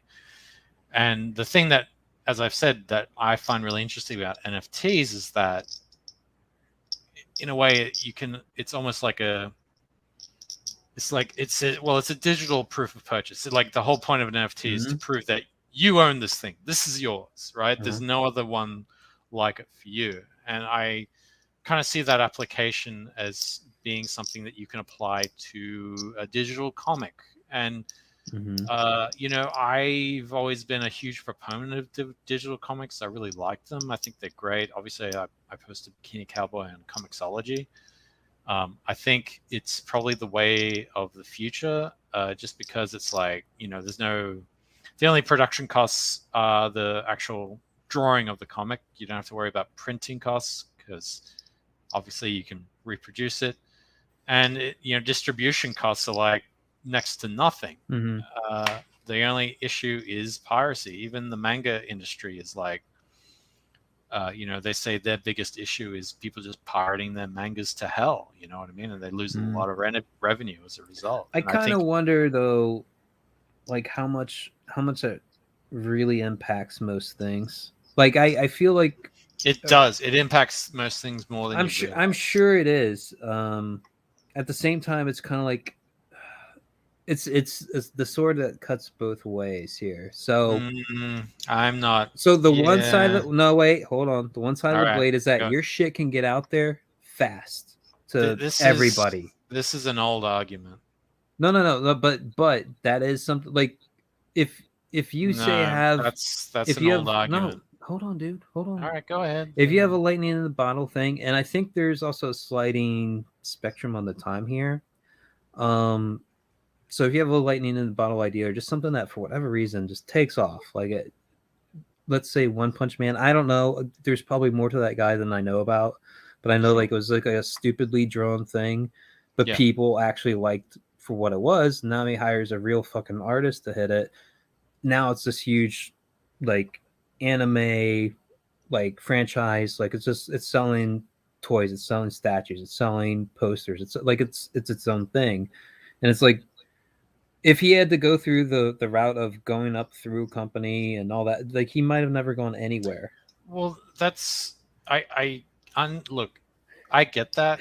You don't understand. Like that's when you cite examples like that, those are unique outliers, right? Yes. You know, those are exceptions. And okay, like the author he, as you said, you're right. He's not a very good artist. He wrote the story, he wanted to write it, and people just, you know, for whatever reason, people were like, yeah, this is really great. And Murata shows up and says, hey, you know, I could make that for you. And those are very unique circumstances because one, obviously, you know, people want to see if they like a story, they want to see it done well. And Murata's like probably one of the best fucking artists on the planet right now. Yeah, he's a beast. He is. And so obviously, you know, then people are going to be like, well, yeah, fuck yeah, I want to buy a thing that's got Murata's art of this story. Fuck yeah, right? Like that. It's like someone made a cardboard car, and then somebody said, hey, why don't I take this outline of this cardboard car and I turn it into a fucking, you know, a working actual car with like chrome and glass and tires, you know what I mean? And people would be like, sure, it's got the same outline as the car, but now it's fucking close to a Lamborghini and it drives real fast. Fuck yeah, I'm gonna buy that, right? Whereas with, say, something like Bikini Cowboy, it's like I did all the artwork, I did it all myself, I posted it on Comixology, and because these motherfuckers decided to turn on a dime ideologically and start using the fucking pronouns like fucking bitch ass losers, all of a sudden now I'm a fucking Nazi and I deserve to have my work stolen. So I mean, I shouldn't laugh at that, but like it is something to think of, like, how much does this even come up as like you know, your pronouns that refer to you in the third person. Like, you're never even around for this conversation really to take place. I mean, it's the stupid. This is the thing, right? it's really when stupid. I was first posting on Tumblr, right? Like I think it was like 8 or 10 years ago. I'd always see these things come up. Not the pronouns as we see them today, but there was always this community of these kids who were like pro-trans and pro using the right pronouns, and I would always see them coming up on my feed, and I'd be like, yeah, all right, whatever. It's just kids being kids. They'll grow out of it. But now having watched this thing sort of permeate the culture and the zeitgeist the way it has and evolve and turn into this monstrous, mutated, crippled abortion of an idea, you know, brought to life. I'm just like, what the fuck is? You feel like you have to call in a witcher and get it slain. I do. You know? I really feel like these motherfuckers need to get exterminated, or something. Something needs to get its head chopped off right now. Some kind of Ouroboros needs to get there's its a head curse chopped upon off. this land, and there is a curse, and it's through these fucking pronouns, because it's like, I'll call you whatever the fuck I want, motherfucker. I don't give. It's not my responsibility to make you happy, cunt. If you don't like what I call you, then go to hell. You can eat shit and die. And they get all fucking butt mad about it. And then they turn around and go, you know what? These guys are fucking, he's alienating his audience, blah, blah, blah, blah, blah. And let's fuck this guy over. Let's steal his work. I'm like, you people, I'm not alienating my audience. I'm alleviating myself from a toxic, retarded audience and trying to find a better one, you fuck faces. It's like, fuck off, you entitled little fucks. Jesus. I think you will. I think you will. Forsaken Gods is the way. I believe in it. Sorry, I had to go on that. Forsaken. No, it's all right. I'm just like, I feel like you have personally suffered, and that's why you take a strong stance on it. I'm not here about, you know, going, oh, boo-hoo, woe is me. No. But I mean, ridiculous. It's so ridiculous. It doesn't have to be this way. You have suffered a cost for it in a way that I haven't. Like, I've come into it kind of post and expecting shit to go down, but I also hedge my bet. I've never really tried stirring it up. I've never really tried staking a strong position or anything. I'm pretty cool about it. But sure, and that's great. Good for you, man. I guess this is one of those subjects where I just get really passionate about it, and in a way I kind of want to. I want to push back, which is partly why I've privated my Twitter, because if I didn't, I'd be fucking. No, I remember doing so many fucking shit posts right now. Casting couch victim. Believe all Aussies. Believe all What assies? he called it assies. Yeah, you're an assy. What are assies? Apparently, you are. What is a casting couch, Victor? What? You don't know what a casting couch is? I know what the casting couch is, but I don't Yeah. understand the context in this regard. Let's see. You're a casting couch victim. No, because I never had to fuck my way to the top. You're just getting raped to the top. That's to the different. bottom. Like a casting couch. Casting couch is if you're getting fucked over in another way. Yeah. Casting couch is if you've like sucked dick or slept with a higher up in order to get a role or something, you know what I mean? No, hold on. Was that ever just was that ever even proposition to you? What? No. I'm a guy. Who would proposition that to me? In what context? In what way? You being an Australian, you know, maybe you flew that accent around a little bit, and then people like, you know, I like the way you talk. How about the way you bend over, or whatever? I don't know. Jesus fucking Christ, no! If they ever did say that, I'd probably punch them in the fucking face. But dude, I mean, even where I've worked, I mean, we're talking nothing jobs, like what people have done to get themselves ahead or keep their jobs. Look. You gotta understand, like the way the power dynamic used to work in Hollywood is that the men were in the top positions of power, and they would the only thing they would ask for women in return for favors were sexual favors. Mm-hmm. It rarely, if ever, happened the other way, and the only way I could ever see it happening the other way was if, you know, the person in power was gay and some. Yeah, I think Hollywood's gay enough that could happen. But that's the thing. Not many gay guys are in top positions like that, or at least traditionally they're not. I mean, obviously, there's a reason why the Harvey Weinstein scandal broke the way that it. Excuse me. Sorry, I had like. You really emphasized that broke, man. I burped. It just came up.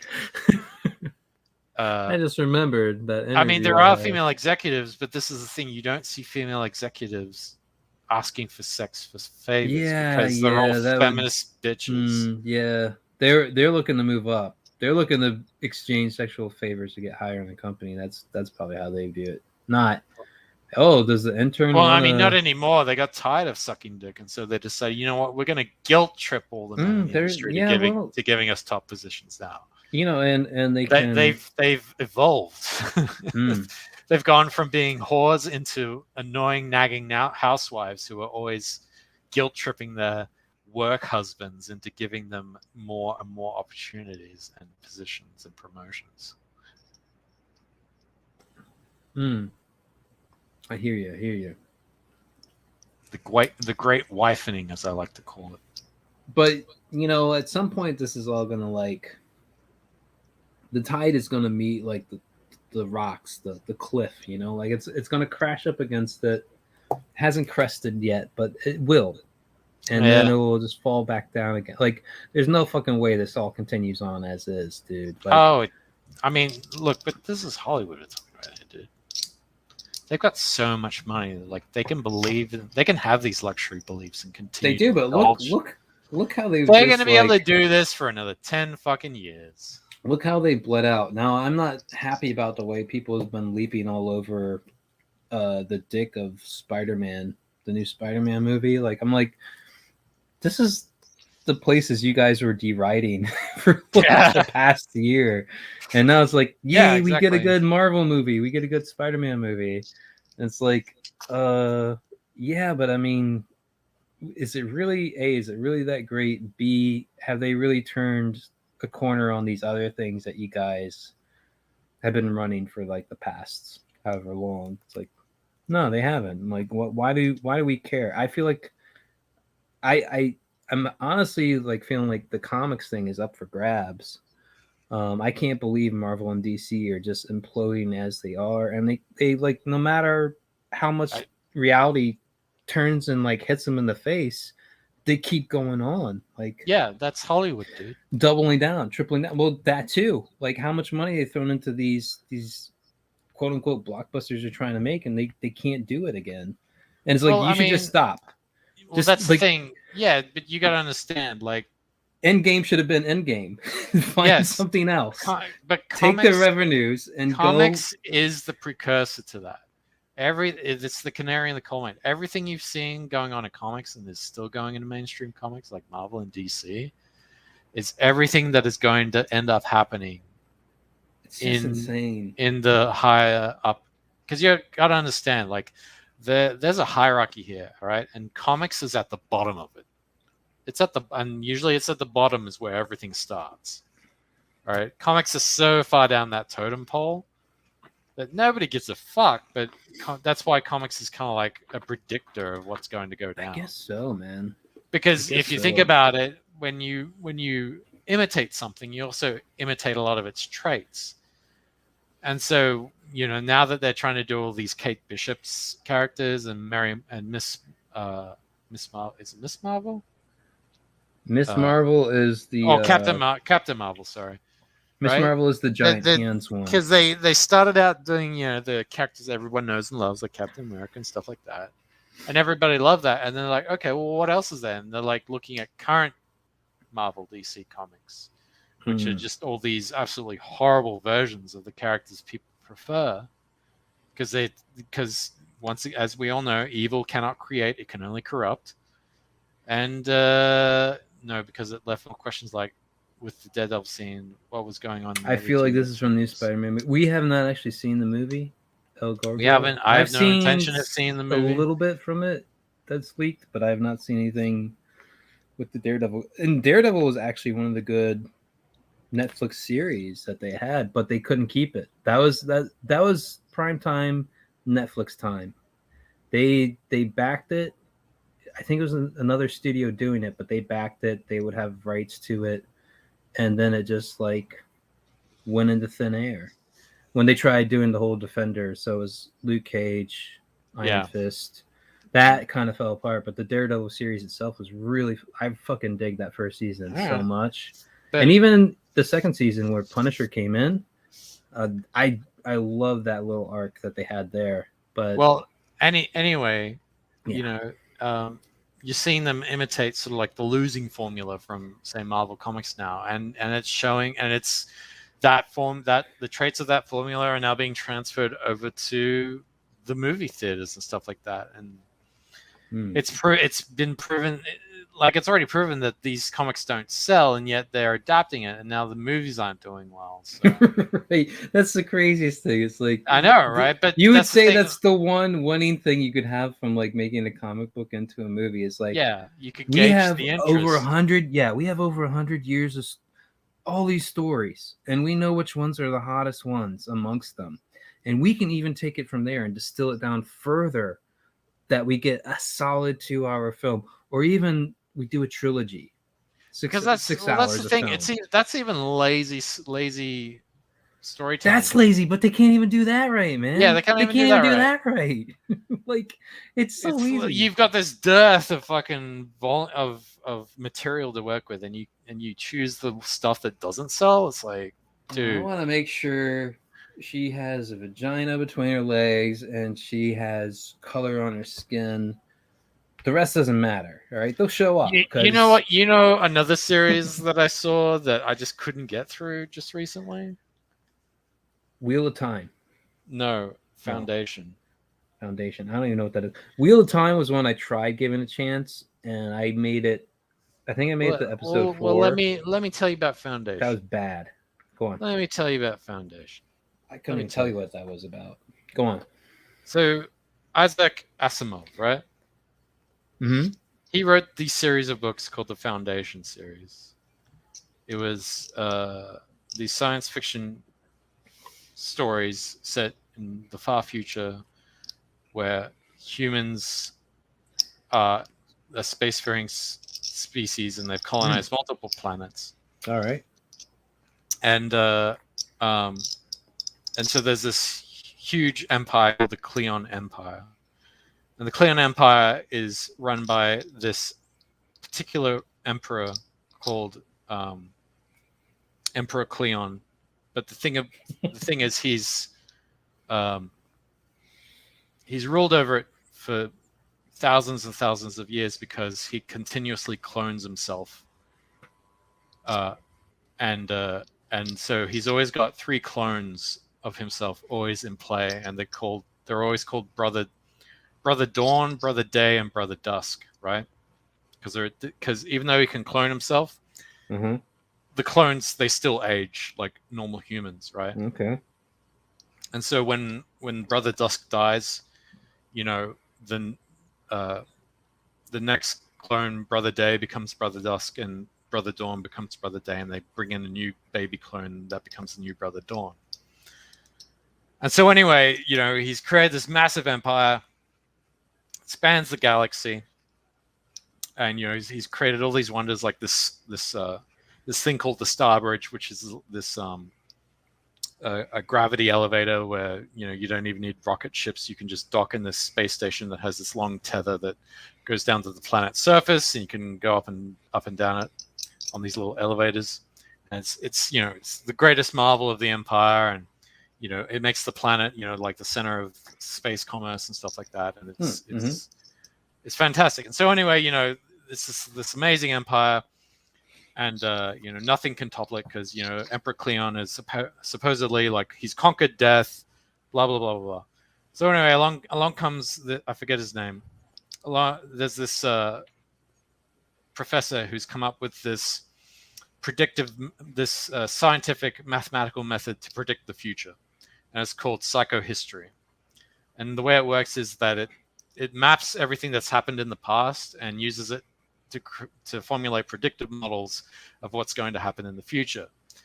And there's this young protege who comes from this really religious planet who's figured out this impossible math equation, and this scientist who's created psychohistory offers this person.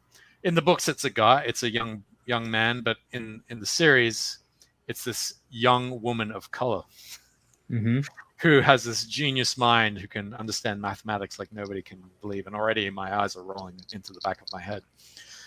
But anyway, I'm giving it a chance, right? And so he invites her to leave that planet because, on that planet, they're very religious, and they shun things like, books and education and mathematics. But she's all about it, right? Like she's got one of these genius minds that just like, she's like the Mozart of mathematics. And so anyway, this professor offers her an invite to come to the capital planet, and she takes it, and she ends up going there, and she meets up with him, and he tells him, he tells her everything. He shows him he shows her his psychohistory, the whole. The whole construct, and he says, this is what it's all about, blah, blah, blah. And she's like, that's amazing.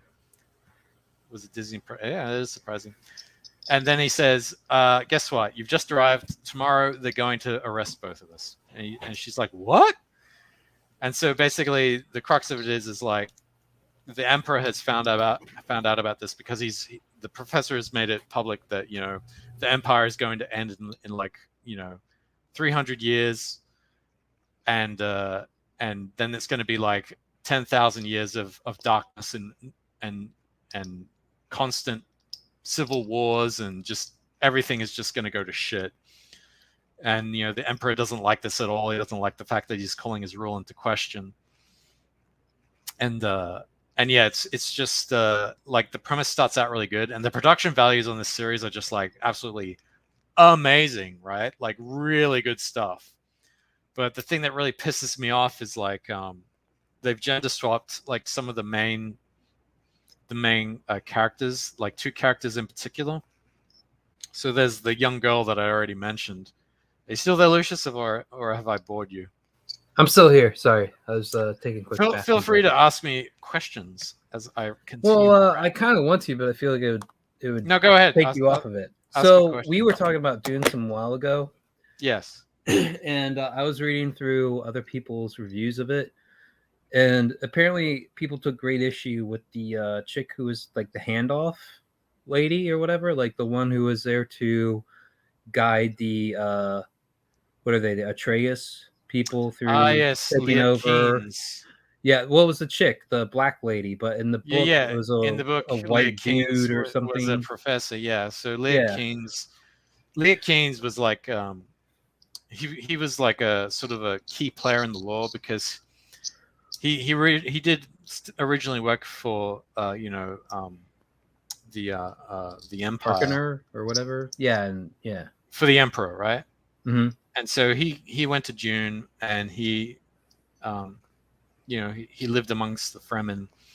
And the thing about Leah Keynes was he had actually set up that whole cavern system of water that they were going to use to regreen June. Mm-hmm. And that was like his vision, right? That was his vision because there's this bit in the book where he's selling it to the Fremen, and the Fremen are like, "What? You're crazy! Like, there's no way." He says, "Yeah." He's like, he lays it all out. He says, "This is what you got to do." And they say, "Well, when will this come to fruition? Well, when will we see plants on June? When will they be green?" And he said, "Well, it won't be your children, and it won't be your children's children, but it'll be your children's children's children." And that was when the Fremen go, "Oh, okay," and that's when the Fremen came on board, because even though the current Fremen who were approving the plan realized they would never see it, they knew that their future generations would, and so that's why they committed to it, and that's why Liet all of a sudden had like such a prominent role amongst their society. And it was interesting because in the movie, Liet is like I'm getting his name wrong, but Keynes is like he's this guy, right? He's this professor, and when he dies, the way they kill him originally is they tear up his still suit and they send him walking off into the desert, and he's walking along going, "I'm gonna," he knows he's dead, right? Because everything, unless you got a still suit, you're basically fucked. And so he's walking along thinking about how he's like, well, this is it. And he comes across a spice blow, and so he's sitting there in the spice blow, and as it consumes him, it describes how he feels like the momentary relief of the coldness as it the sand envelopes him just before he dies. But in the movie, the black lady's got to go out on a, I mean, it's not bad the way she goes out, but she's gonna be like, "I'm gonna take some guys down with me," and she like pounds the sand, and that's what. That was also something I'm like, wait, are you telling me like a sandworm, like I can just take my fist and hit the sand and it picks up on that? Well, I mean, that is conducive with the law, but it's like it's not what happened in the book. I think they did that to show that she was like. I think if they had done it the way they did in the book, then the activists probably would have come out and made a stink about it. But they were like, "Well, we'll show that she went down fighting and blah blah blah," because she takes some Sardaukar down with her, which is fucking stupid as fuck. As a Sardaukar were like, the only ones that could really go up against the Sardaukar were the Fremen, and even in the book they didn't do that justice because the Fremen would really give the Sardaukar. They gave the Sardaukar a run for their money for sure, but. I don't know anymore. The world's fucked. See, this was what I was worried about, is that I tangented you too strong from your thing about the foundation. Like you still at the same point, what were your questions about foundation? I can still go back. Well, no. I don't even know. I wouldn't know anything about it. You were just like getting into it, and you're like, "Do you have any questions about it?" I'm like, "Well, like there's kind of this one I didn't know to hit on it when." Because I never read Dune, but apparently anyway, people are like, this was a way more fleshed out, way more major character in the book. The thing is, right? So just to summarize the rest of the story, after the professor, I think his name is Solus, after he makes his prediction saying, the Empire is going to come to an end, just after he makes it, because they put him on trial, right? Because they've arrested both of them. So he puts him on trial, and he gets up on the stand, and he tells everyone, it's all televised all over the Empire. And just as he gets done saying that, and they put him back in his cell, there's this terrorist attack on the Star Bridge. And the terrorist attack, it's like these two terrorists from these two different planets who are at war with each other. And the delegates, or the ambassadors from both of those planets have arrived on the capital planet. because the emperor, he's trying to broker a peace between them, right? And so 2 terrorists from each of those 2 planets show up, and they detonate 2 body bomb. They self-emulate. They detonate these 2 suicide bombs in 2 different parts of the star bridge. One is the actual bridge itself, which connects the port to the planet, and the other one is in a certain part of the port where it makes the bridge like rotate all around the planet so that the cable like wraps around it and destroys like basically half the planet. Oh damn! It kills like millions of people. Damn. And so that's when their emperor goes like, what? Because it's this guy's just made this prediction and now this has happened. And so then all the predictions he's made, like he's laid it out in steps, like major religious institutes are going to challenge your power. These things are going to happen. This thing going to happen. And so the emperor calls him back and he says, well, all right, you've got my fucking attention, motherfucker. He's not pleased with it. He says, what do you propose? And he said, well, during the thing about humanity is like we go through these cycles of destruction and birth, right? And construction. And the way we do that is by accumulating knowledge and preserving that knowledge. And he's like, okay, hey, it's Well Read Comics. What's he doing? What's Well Read? And so he proposes, he says, I propose we make an Encyclopedia Galactica, right? Mm-hmm. Which takes all of our knowledge and puts it in an encyclopedia and puts it in this remote place. So when everything does collapse, we'll have a chance to rebuild upon something even better rather than starting from scratch. And so the emperor goes, and the emperor goes, well, how do you propose in doing that? And he says, well, you send me out to this particular planet, me and my followers, and, you leave us alone and we'll just do that. And the emperor likes that because basically he's saying, well, you just banish me and I'll be out of your hair. And the thing is, like, Solus has predicted this. He's sort of made this prediction that, he will be banished and they'll go out and they'll create this colony out in the very outskirts of the galaxy, out on the rim. Mm-hmm. And then, that will, set things in motion, so to say. They'll create the thing and blah, blah, blah, blah, blah. Mm-hmm. And so there's other complications in there, but, they go to the planet and they set up a colony there, and there's some other stuff. But one of the other main characters, who turns out to be like the warden of the colony, was also originally a guy, but now it's a black woman. And, and she's like the only tough person there. And like all the other male characters are all like, she's like doubting herself. And they're like, no, you're the best. You should lead us and blah, blah, blah, blah, blah, blah. I'm just like, I'm fucking done with this shit. I'm done with this fucking shit. Dude, I think there's legitimate fans of Wheel of Time, which I never heard of, but somewhere along the line, I had heard of it, but I'm not. Like, I guess it suffers majorly from like swap cast syndrome. Well, they always do it. I could tell from, dude, I watched 3.5 episodes of it. I couldn't even tell you what it was about now. Like I like flushed it all out my memory, and not to mention I wasn't really paying attention to it while it's going on. Yeah. It was kind of more background noise. Like I was like, I want to put something on, something I don't have to invest like my thought into. Like I don't care if it is good. I'll start watching it. If not, I'll just let it play in the background. But I got to like the 4th episode, and I'm like, this is going fucking nowhere for me. Like, and I just quit on it. And then I was like thinking back like a couple of days later. This is very recent. Like I saw this in the past month, and I'm like trying to recount anything from it, and I can't. Like I literally can't tell you what it was about. And I'm like, wow, it was really bad. Like I was probably like either drinking or something while I watched it, but like I literally couldn't tell you like a thing about it.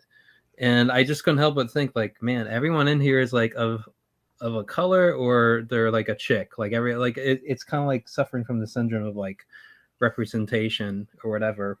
Well, no, and that's actually one of the funnier points of watching season 2 of The Witcher. Did you watch the season 1? Yeah, you did. So did you see we got done with the combo. did you see the black elf kid that helps Ciri out? I like he guides her through it.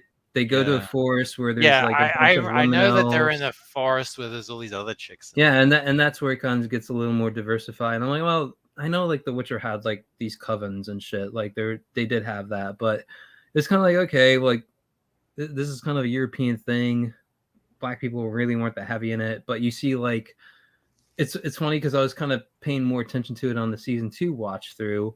It's kind of like every assistant character or like secondary character was like either Indian, Middle Eastern, Black, or so, like it was never like a main character person, but the person that was gonna buddy with them that episode to help them learn something. Oh, that person, the token Black best friend. Yeah, who had was the also knowledge. somehow gay Or whatever. But it was funny to me because part of it is so I guess there was like a war between Nilfgaard and Sintra. Yeah. And they had this big blowout battle, and that's where the first season ends. And Yennefer is taken as a prisoner of hostage, and there's the Black Witch that she was fighting against that holds her hostage. And they get taken in by elves in the early part of this. And the elves like question them and all the shit, and Yennefer is actually like a quarter elf. That's part of like her backstory, and that's why she was deformed. Yeah. And like she kept her eyes, and then she did the whole transformation thing to make her prettier. But they like have her on their thing, and they're like, well, she's part elf. Like, would you kill one of your own? Because they're talking about like just cutting their throats and getting rid of them. It's like, yeah, you guys are already low in numbers because there's a whole like they're on the run, Exodus kind of thing. They're looking for a homeland and a shelter and all this other stuff. And it's like, would you really kill one of your own people? And they're like, she's not one of us. I'm like, damn. And like, it's funny because they're exploring these themes, right? Where it's like, she has a bloodline, she has telltale traits that she has this bloodline, but they're still like, you're not really one of us. Leftist elves. Yeah, and it's like, and yet you're also like, there's this core part of the story you can't ignore, but you're trying to throw in all this like diversity under the like the scope of it all. And it's like, you know, there's like, it's kind of funny.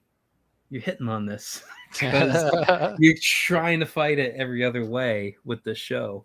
But it's a core element of that whole storyline is like the fact that the elves are all about like, there's this whole push for them to have a pure elf child. Oh my like God. One of the first pure elf childs in decades or something like that. Many a pure elf childs. And well, it gets into some dark shit. I mean, that it's a story that's not really, it doesn't pull its punches. Like if you read into The Witcher, you play the game, like it gets into some gory shit or some like really nefarious shit. Like it doesn't really hold back. And for the times we're in where it's like you have to respect the person's pronouns, and you throw in this stuff, you know, where it's like about accepting like it's cheating a spouse essentially or something. Like it gets into the realms of incest and you know, patricide. I mean, there's all sorts of things that it just like goes into classical like elements of story. You know, this is Shakespearean stuff, and it all goes in the face. And this is why ultimately I think the whole woke thing is just going to crash. Like, how can you keep this up? How can you expect to compete on the same level when it's like you can't even go down these paths of like story anymore? Yeah, true. That is true. Yeah.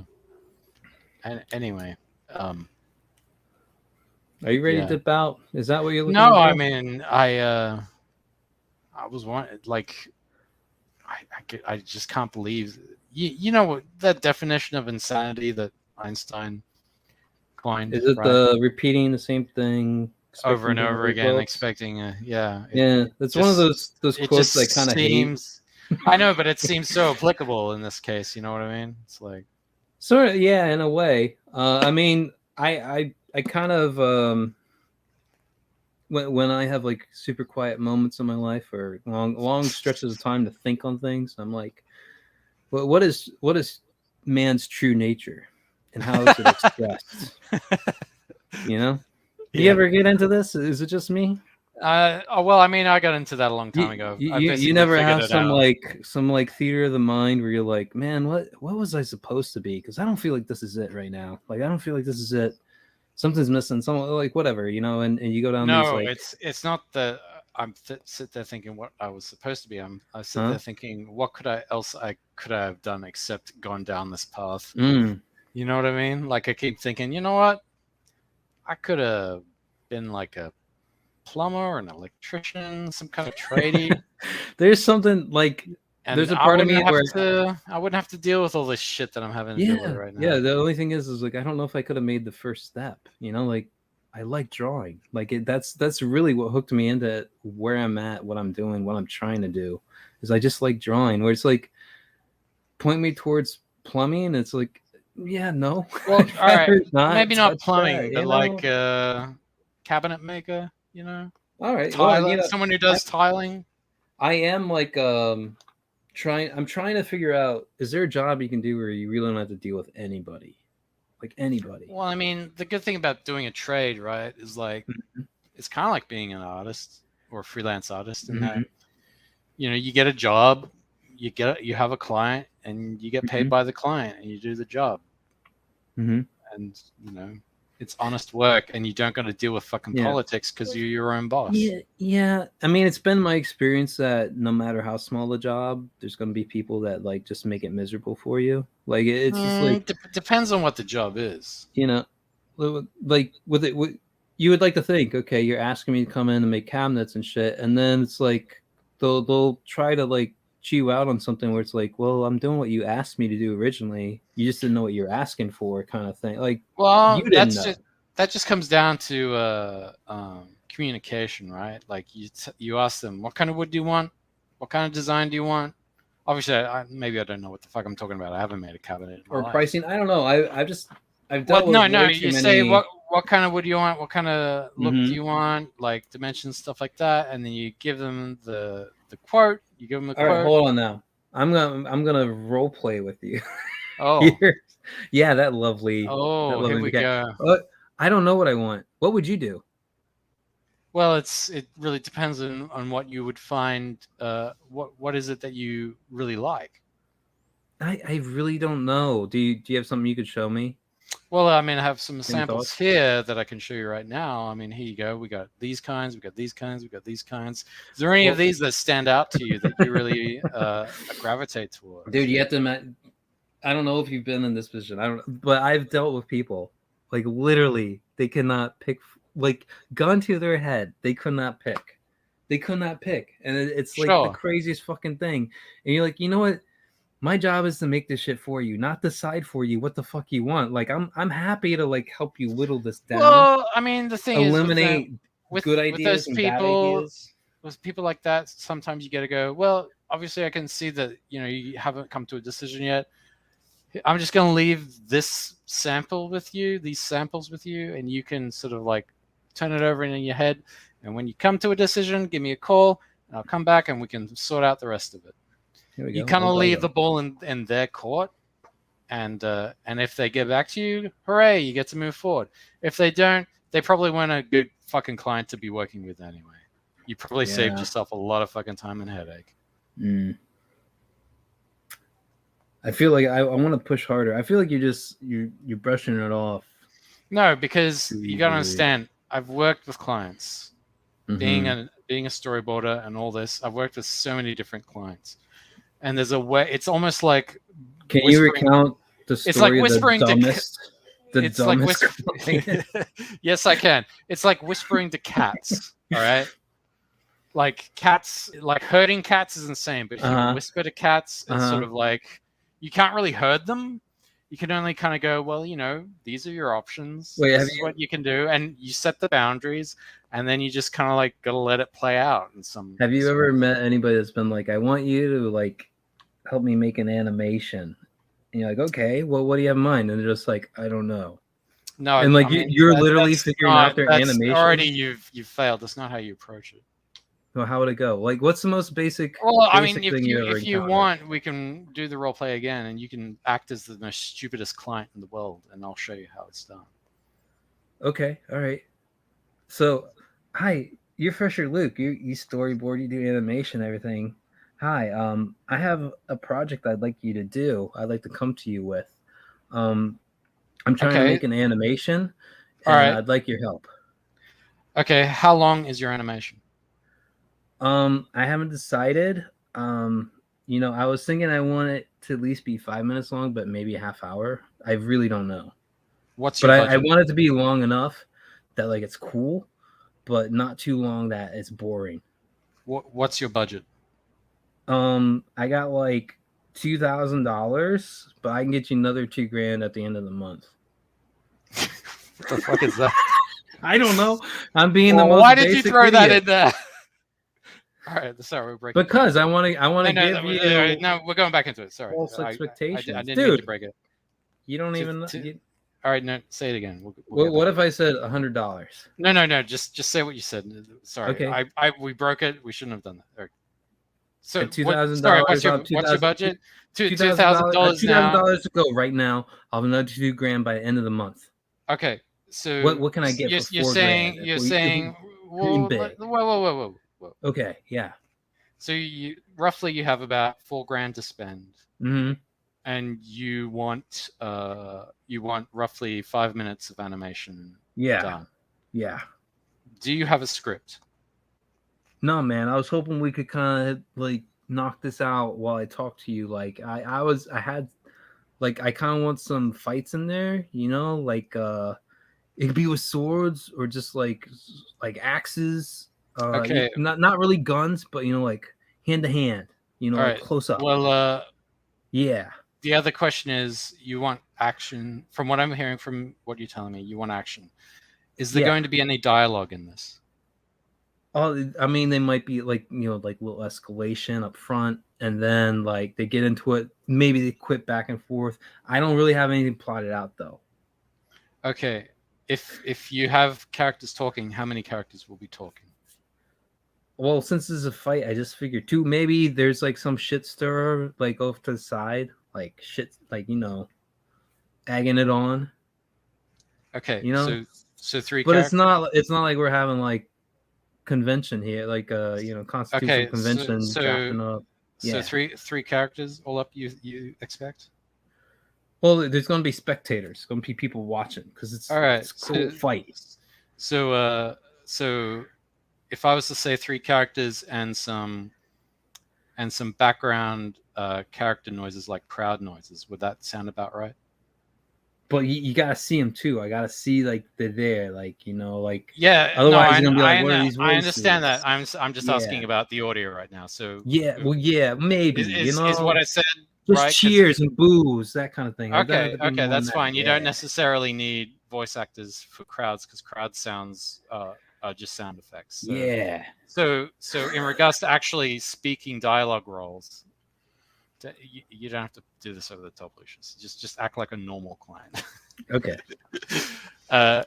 So in regards to speaking roles, we're talking 2 roles or 3 roles. What are you thinking? Because you've said for certain there's going to be 2 characters who are facing off each other. Let's say 3. All right. 3. So 3 roles, okay.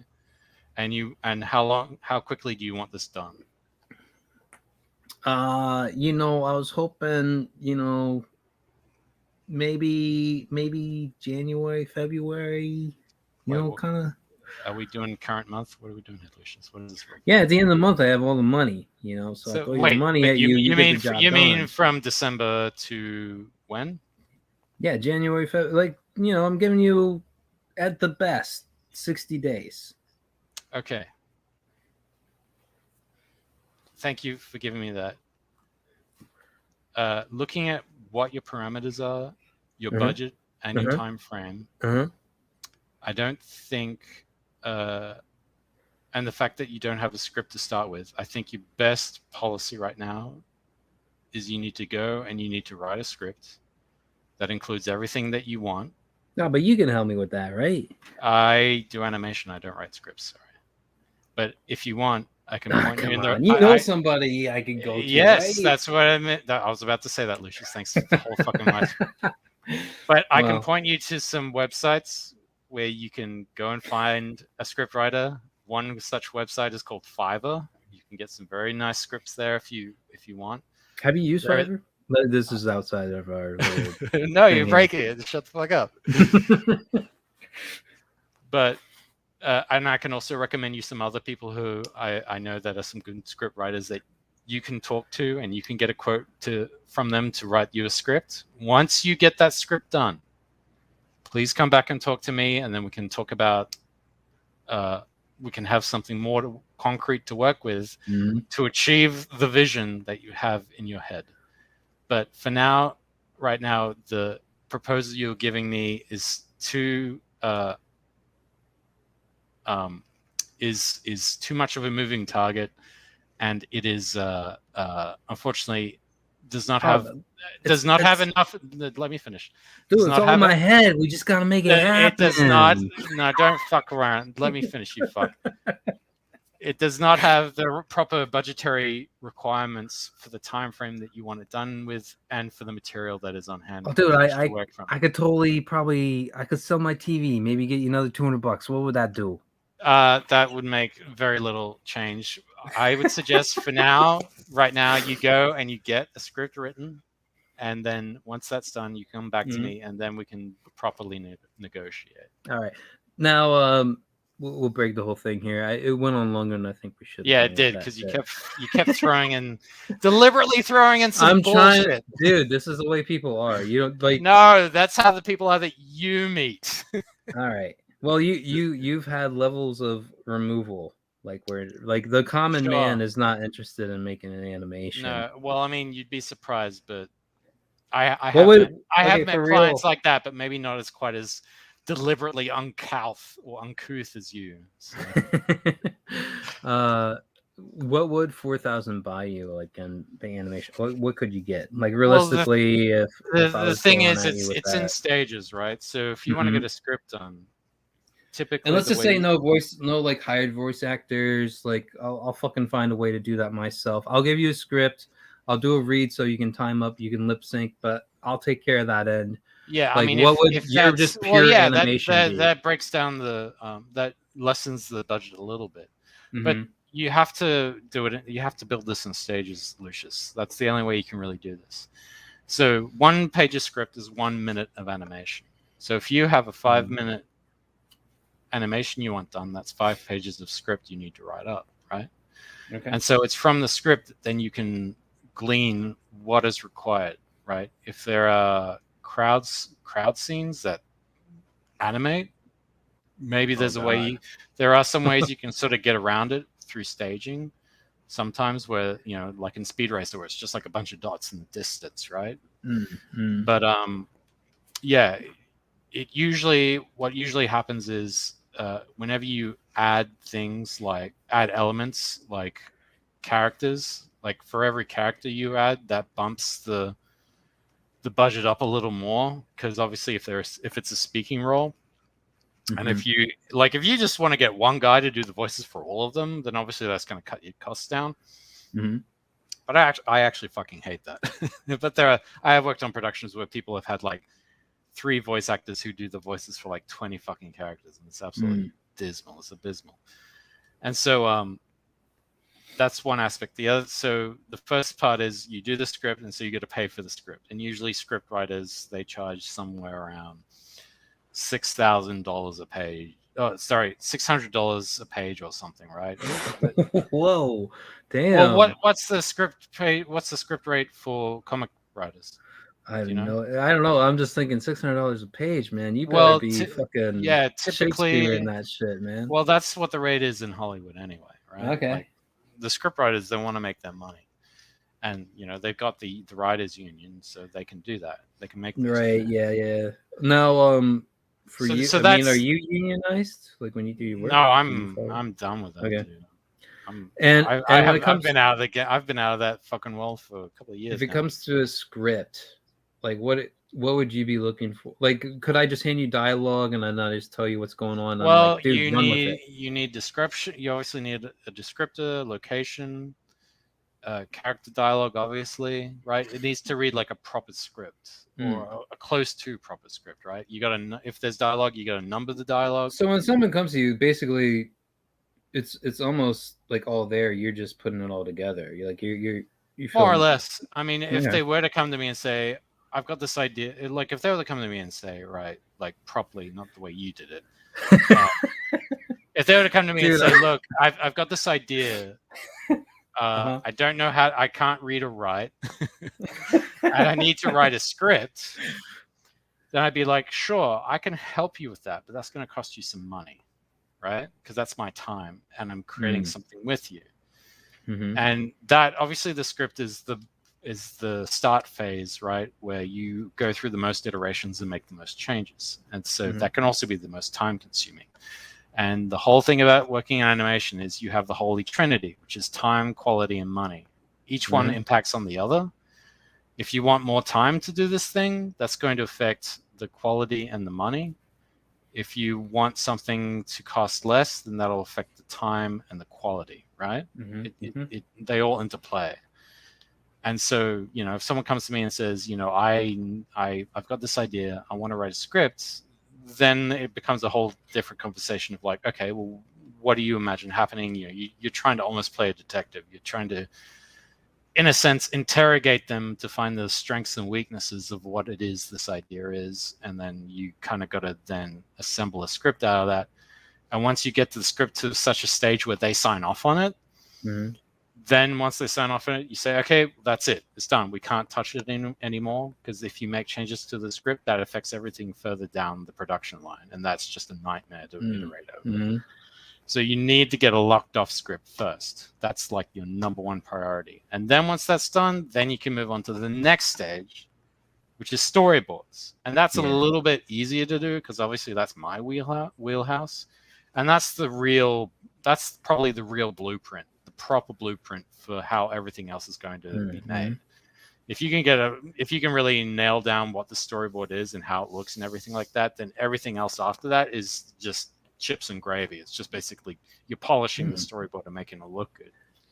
Now, have you ever had the dickhead power play by anybody where they're like, it's actually like a great thing for you to just work for me because this project's gonna be awesome, or I'm so awesome that, you know, I'm not gonna pay you, but it's like you're almost getting paid by working. Have you had that sort of thing? Not in animation, but I mean, a long time ago. The thing is, like these days, if anyone was ever to say that to me, I'd be like, no fucking way, I don't want it for free.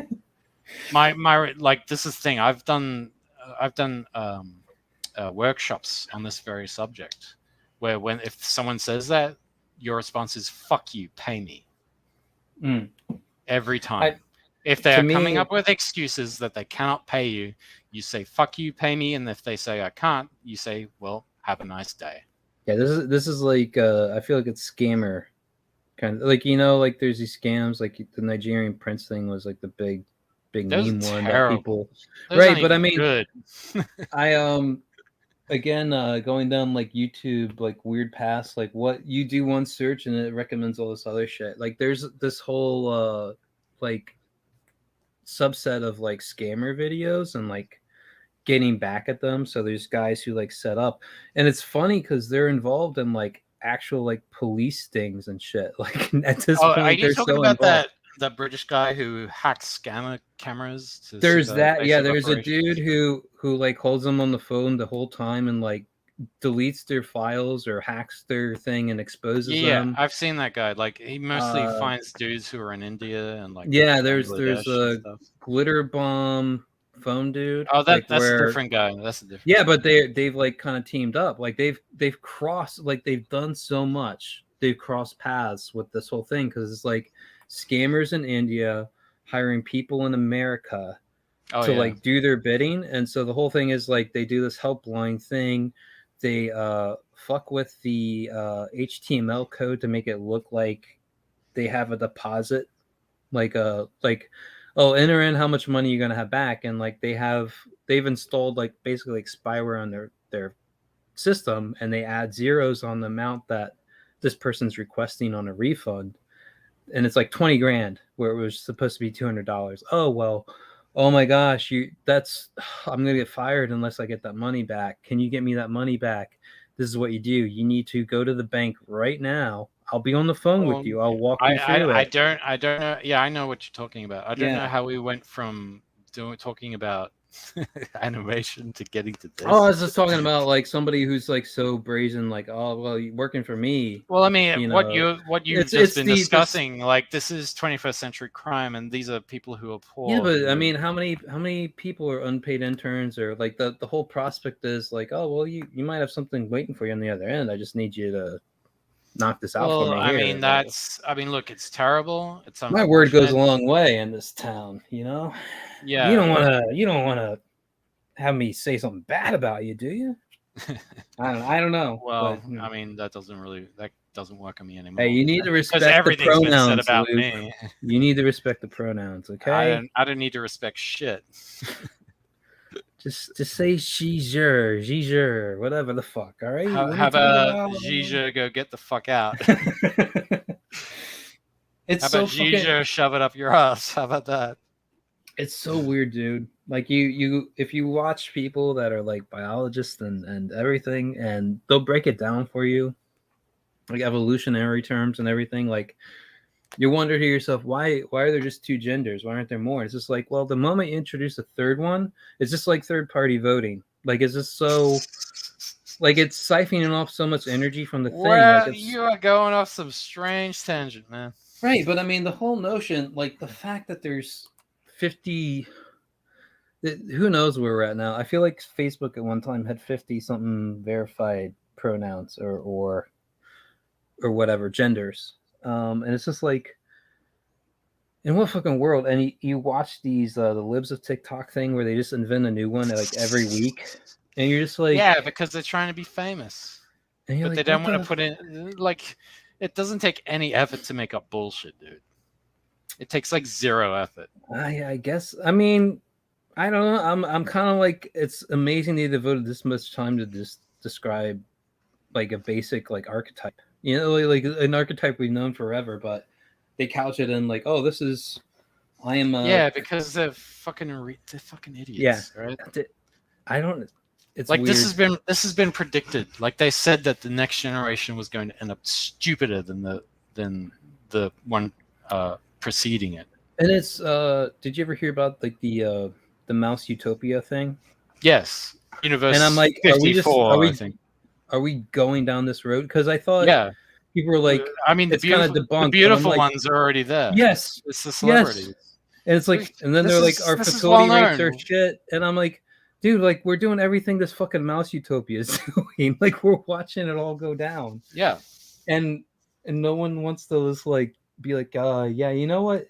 That story we did a long time ago, it seemed kind of crazy. No, look at all these crazy mice. And it's like, maybe we should be re-examining that again today. I mean, this comes back to, well, that's the thing. This comes back to what I was saying in regards to Foundation, right? Like in the books, when Isaac Asimov was writing them, he was basically writing a sci-fi version of the Fall of Rome. And that's the thing. Like when empires get too big, they eventually collapse. And this is part of that whole. This is all about how, you know, we as a species, we go through cycles of iteration, right? And the thing that we're supposed to do is that we're supposed to accumulate knowledge, and then once you know we go through a cycle, you know, we're supposed to take that knowledge from that previous cycle and then rebuild again within the new cycle, right? That's how iteration works. The problem was, and I think in the last two cycles, is that they burned down the Library of Alexandria, and so we had to start from fucking scratch all over again, motherfuckers. And it's only now that, you know, we're starting to get back up where we should have been like centuries ago if the Library of Alexandria hadn't been burned down. So I mean, it's very speculative. I remember there was some dude who was really good at making lenses. I forget the name of him. Like, and he was like years ahead of his time, but he was like, I'm not giving you the keys to my kingdom. Like, you want it, you pay for it. And he like burned his secrets and smashed his shit and all that before he died. Maybe he wasn't that great of a. Oh, I mean, there's It the could other. be. There's It the could other be. thing of Roman concrete as well. The mystery of Roman concrete. Like they haven't been able to replicate that recipe at all. Like Roman concrete is supposed to have been like incredibly strong and versatile. Maybe they just had better building materials. Like there's like a like my dad does. He did. I mean, it's work. it's the Romans. Wait, right, but I mean, like in terms of so, like if you're building a bridge and you're working on it, there's grades of iron and materials that go into it to use. Like you don't use the cheapest fucking iron. You go for like the top notch thing. Like and there's top notch rock. I think and so. Water. Like there's totally like there's things like I know. Wait, is concrete just rock and water? Just mixed together? I feel like it should be. I'm not sure what they did. I'm not sure what the modern concrete recipe is, but I know that like certain quarries and stuff, like stone runs out, man. Like I remember like I was in a printmaking class. We did lithography, and you had like these limestones, and apparently, according to the professor of my class, like this was like given away by like an old bank or something. Like this is what they made their banknotes off of, and like you had to, like they had to go like take an inch off the stone because like the inks saturated it so much. Like there's still traces of like the ink from the notes coming through. So they had to like whittle it down a bit, but it was like kind of like, yeah, you know, if you want to get yourself a new block of these, like it would cost you, I forget how much he said. Like it's just like the thing is every year that goes by, they use them. Somebody fucks it up, breaks it. Oh, you can't use it or whatever. Like there's like it's whittling down, and like there's such a solid cut. And yeah, you could probably still mine the stone from somewhere, but you're talking about so much less of a space as far as like in the 1800s or whatever, when this was like the common thing to do. Like you'll see factories where they had human-sized slabs of these fucking stones, man, like crazy big. You're just like, that's thousands of pounds of stone they're making these like prints off of. That's fucking nuts. And I was drooling over it. I'm like, dude, that would be so awesome to like be able to like get on that and like start designing on it and trying to run that through the print press. But I think we had one that was like 4 feet long or something like that. That was like the big, like probably 3 by 4 feet. How many toes was that? How many toes is 4 feet? Toes? Is this some Aussie measurement?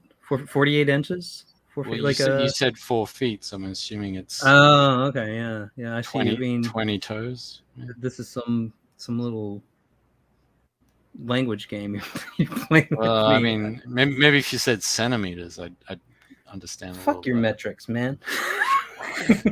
You're what do you mean metrics? Now. You're the one who's using feet. Yeah, you're using people's feet to measure things. The first it's like, what standard the fuck? we had, man. Right? What, the king's foot? Yeah. But you're American. I thought we were done with the monarchy. Well, now we're rebelling by accepting the old format, you know? Oh my God. You guys are like their metric. We're not. I guess you could say we're more OG than they are. Like we respect it more than they do. They use pounds. Like as far as currency, but not weight. They talk about stone and kilograms, which is really fucking weird. That is really fucking weird. like I remember coming across that. I'm like, stone? What the fuck is? Like I felt like you know what a stone is. $4 score and 20 pounds, right? I don't know. I mean, I figured a stone is just. I mean, we were just talking about stone, but I thought it was. I thought that was the trade-off. I guess so.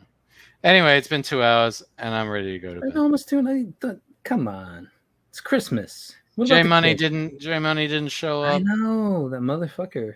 He would have been able to bounce things off. I do have before we sign off. There is something I do want to say. Mm-hmm. Last stream. Mm-hmm. At the beginning of the last stream. Sorry, I got something in my throat now. Yeah, you're getting tripped up here. What? No, it's gonna be emotional. I can feel it. I'm feeling it. No, at the beginning of the last stream, J Money said something about Mike S. Miller, and I said, if you want to look more like Mike S. Miller, you just got to wear some lipstick. And I just want to say that was wrong. I shouldn't have said that. What I should have said was, if you want to look more like Mike S. Miller, all you got to do is throw a dead guy under the bus. Oh, wow. Because that's more accurate, because he did actually do that. Did you hear about that? I did not. Well, what is this about? So it was one of his Kickstarter updates, crowdfunding updates. He literally read it out. And all the guys, all the people sort of on that side of the fence who I'm friends with, they all saw this and like, that's disgusting. Why would he fucking say that? He basically, what he had said was like, oh, you know, the book is late because the guy who was doing the printing dropped the ball because he died from COVID. And everyone's like, what the fuck, dude? He's dead. He died. Why are you saying he dropped the ball? Why are you throwing him under the bus? It's not his fault he got COVID. That was it. I mean, there's a part of me that respects like an unrepentant asshole. I don't know about you, but you know, somebody could say that and just like not even like, you know, feel a pang of guilt or anything. Like there's someone I'm like, you guy, Smeller also stole Vinny's artwork. Who's Vinny? Why did he steal? Vinny Tartamella says he swipes something. I'm not entirely convinced, but look, yeah. Despite that, I think we can all agree. I think we can all agree. If you're gonna throw a fucking dead guy, yeah, but what's he gonna say, huh? Fuck. Come on, we can objectively say that that's not a cool thing to do. It's messed up. I mean, as far as excuses go, somebody dying is a pretty good one to have. Like, you've been hospitalized, somebody died. That's a pretty good reason to be late on something. But yeah, I would just be like, you know, unfortunate set of circumstances happened. I had this guy, and you know, God bless him and his family. Our prayers go out to him and his loved ones that they get through this. Yeah. I still. We're sorry. There's a way to do it. The book is late because our printer died from COVID, and this is, of course, a very sad occasion. And we want to assure everyone that we are working hard to get you your books, but please try and be understanding through this trying time. As you know, obviously his family is grieving right now. You know what I mean? It's like it's the human fucking thing to do. It's like the end of Iron Man. Like Luke handed Tony Stark / Mike S. Miller the cards. Just read the cards, man. Just read the cards. And he's like, no, I'm gonna go off script. See, before I was willing to give Miller like the. It's too bad I hired this guy because he died. I was willing to give him the benefit of the doubt. You know, maybe he's just a fucking idiot. You know, like it happens. There are people who are stupid, right? It happens. Yes. But this is just. I don't know what the fuck this is. It's just. I'm done. Like, look, I'm gonna give Doug a pass because he's old and Catholic, but Mike's just like a dick. He's just a stupid ass dick. Well, you know what? I don't blame Ethan for like kicking him out. I really don't know. There's a certain point where people are just they're not good for you. Yeah, like they're never gonna build you up as much as like you build them up. You know, like there's just like I'm always losing on this transaction no matter what. Like I get it. He makes out, but I don't make out. I never make out. In fact, I lose all the time. And also, you know, like he actively, you know, undermines you. Or that, yeah. He's an idiot with kids, exactly. Like there was that. I remember that story that Ethan said about or some of it, about how Smiller did something. I forget what it was, but then it's like, he comes in the room and Mike's just sitting there with a fucking grin on his face going, "Well, Ethan, looks like you're in a bit of a pickle right now." It's like, the fuck, dude? You fucking caused it, motherfucker! And you're fucking... like, what the fuck? I wish I could remember. I know what you're talking about. I forget the specifics, but I remember that part of the story when Ethan was talking about it. And I was like, okay, yeah, sure, that was a bit... Sure, I get that, but it's like... I was still naive, thinking, you know what, you should just, shake hands and make up and blah, blah, blah. But now I'm just like, yeah, at some point you just kind of got to walk away, So... Naples is a closet. No, he's socialist. not. No, he's not. Skellington off suppresses. That was what he, when I had him on my stream afterwards, he was like, "What's the name of your character for cigars?" I was like, Skull Knight. He's like, "You need a better name." Like Sir Skellington or something. I was like, what the fuck? Mm-hmm. I was like, Jesus. Took his children's money to invest in Bitcoin. Well, I mean, that paid off. So. It was not a bad investment for him to make. However, you could say it was completely risk-filled because there was no guarantee it would take off. But that one probably worked out in his favor. Yeah, but it's still playing with your kids' money is not a cool thing to do. And also, thanks, Elgago. Skull Knight is a fucking good name. Thank you. Yes, I'm happy with that. But even having said all that, you still don't throw a dead man under the bus. You don't do it. It's not cool. I mean, it's better than throwing a live person under the bus, right? No, because you don't disrespect the dead. So what do you throw under a bus? What do you do when the time comes? Figuratively, Lucius. Not literally. Figuratively. But who better? I'm just being a dick, dude. And this is where I worry. Like you're saying, you're being a massive I'm like, dick. I'm gonna be the next Mike S. Miller. I'm gonna be the guy who crosses that line, and it's like, well, Luke, I feel like I'm you're already in a bit of a pickle. I feel like I'm already that guy. You're in a bit of a pickle, aren't you? Huh? Yeah. So anyway, for Second Gods, I'm probably gonna launch it early February. Closeted socials. Why are you saying this all gargle? I don't get it. Anyway, I think we're done here. It's 2:30. 2 hours, 30 minutes. I got nothing else. You got anything else? Did I have anything else left? Hold on. I'm trying to think through my thoughts. Give me a second. I guess you don't. No. All right. I guess we gotta sign off. Come on. Go to bed. All right. Well, I think we will sign off. I mean, is there anything extra Christmassy you want to like? I kind of themed the show a little bit, but then we just broke away from it immediately. We did. I don't know whose fault that was. It was probably bitched about the world. I started on Matrix and The Witcher, and then you went into Foundations. And just I guess we were talking spiraled, about we were talking about series that we had seen or given up on or whatever. So. I mean, that's kind of a theme. Wait, do you have Netflix? Do you have access to Netflix? No, I don't. I don't give my money to that. I don't either, but I use somebody else's thing to like watch the things I do want to watch. Hellbound, I would suggest, and there might be a way to watch it outside of Netflix. I just don't know. Okay. It's kind of like Squid Games. It's Korean company, but it's like you've mentioned it before. Yeah. It's just like nobody's on this thing. I'm like, dude, that was a fucking good miniseries. Like,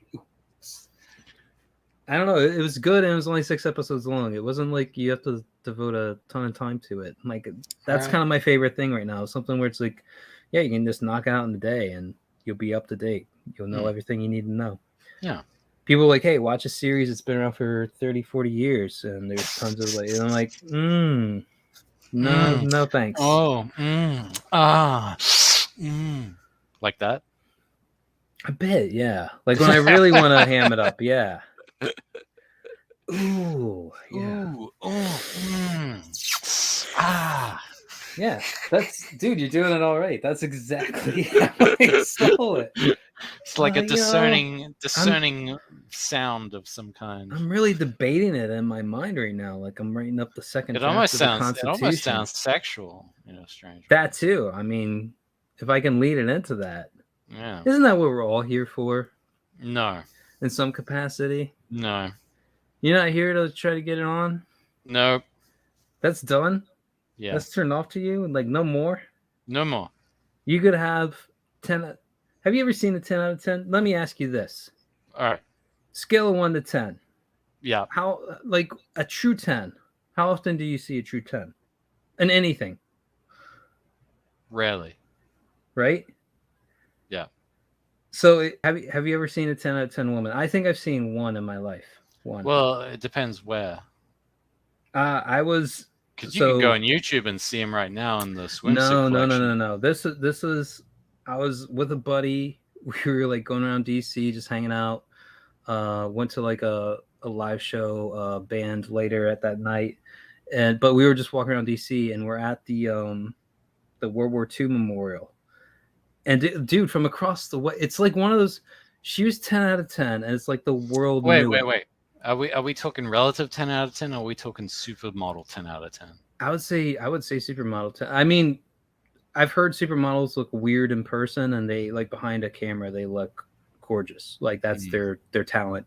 This is a girl who, at least in real life, looking at her, like my buddy's just like, dude, I came, dude, figure. He's like, I came out here to just like look at some of the sites I did not expect to come across this fucking goddess, and I'm like, it wasn't even like a contest. Like I'm like, oh, the one in like the yellow long top hair, and the very shorts, feminine, and it's just like you look over and you feel like everyone else is looking at the same girl you're looking. Like it was just like everyone's heads turned. Obviously, I'm in Los Angeles, so there's a whole bunch of 10 out of 10s here.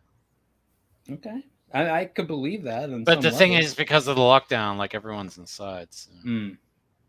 But she was truly like. Trust me, there's been like hotties. I even had one as like one of the life models in one of my class. Like usually, it's very miss and hit and miss. Like when it comes to life drawing classes, you rarely get an attractive person, and you really get a really attractive person. And this is the worst. This is the worst sign off ever. No, it's the greatest one. We're talking about beauty. It's just taking so fucking long. This is the longest sign off I've ever been a part of. You're in it. You're in it, man. I mean, what's the point of this question? What were you getting to?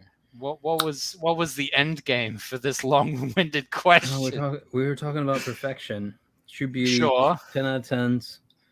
Yeah. I lost the anchor. You lost the thread, motherfucker. You went down this rabbit hole. It probably wouldn't have happened if you hadn't derailed me. I hadn't. You derailed yourself. What the fuck? Dude, what is this bullshit? You blaming me for your mistakes? Yes. What? I'm supposed to blame myself? Come on. Yes. That's how it works. No. Not on my show. Your show sucks. It's terrible. Well, that really hurt. The longest sign-offs. Starting questions that have no end, that have no point. That's Christmas magic, man. We just keep going. This is not magic. This is hell. It's like a crash. It's like a never-ending loop. That would be bad, man. That would be bad. Like if we signed off, and then it's just like we went right back to the point we started the show. At the beginning. You know, and you're like, no. We better sign off now because I don't. All right. No. I'm saying if we restarted it and you had to deal with this again, like let's say it's from both of our perspectives, right? My God. Here we like go. I start up and you start up, and we're like what? I'm back at what? We're live, and then I like go from there. But for you, I'm just like playing as normal. You're like, shut up. I know what you're gonna say. I know about the Matrix. I know about the Witch. Like you're trying to kill it. You're literally Bill Murray. Okay. From Groundhog Day. Let's not make it reality. Let's not relive it. Let's just, let's like a Band-Aid. Let's just rip it off, let's put an end to it. Let's put everyone out of their misery. Let's Kurt Cobain it. Is what you're saying? I mean, I wouldn't go that far, but I'm just like, at some point you just got to be like, well, that's been the show. Thanks everyone for stopping by. Mm-hmm. And El Gargoyle for watching us rant on for an excessive 8 minutes when we should have finished 10 minutes ago. Bring in the eggplant, bring in the eggplant, and just that kind of thing. But it's your show, Lucius. So. Well, thank you, El Gargo. I think you. Thank you, Love Red Comics, the 2 commenters in the chat. Anyone else who comes in the future, thank you as well. I'm not very Christmassy, and neither is Luke. So I'm sorry. This wasn't more Christmassy. I'm gonna try and do a stream Fridays with Fresher this Friday, Christmas Eve. I'm gonna try and do it. It's gonna be Christmas themed, obviously, because it's Christmas Eve. Do you have a guest lined up? Good question. It might be you, Lucius. Wouldn't that be fun? But it would only go for an hour, Lucius. Not this crazy. Dude, I kind of feel like giving true props to the true fans. Yeah. El Gargoyle so is a true fan. If I do like a campaign, I might have like an El Gargoyle tier of teal thing. I feel like you get one fuck up pronunciation. Well, we're 2 hours and 40 minutes into this now, so I think that's a sign. Hold on, I probably downed like a liter of eggnog from this thing I have here. Yeah, okay. It's 1.5 liters. Now I have a cup, and I'm down below the label on what I have, and it's 13.9% now. I'm used to that. Bro. Cool story, bro.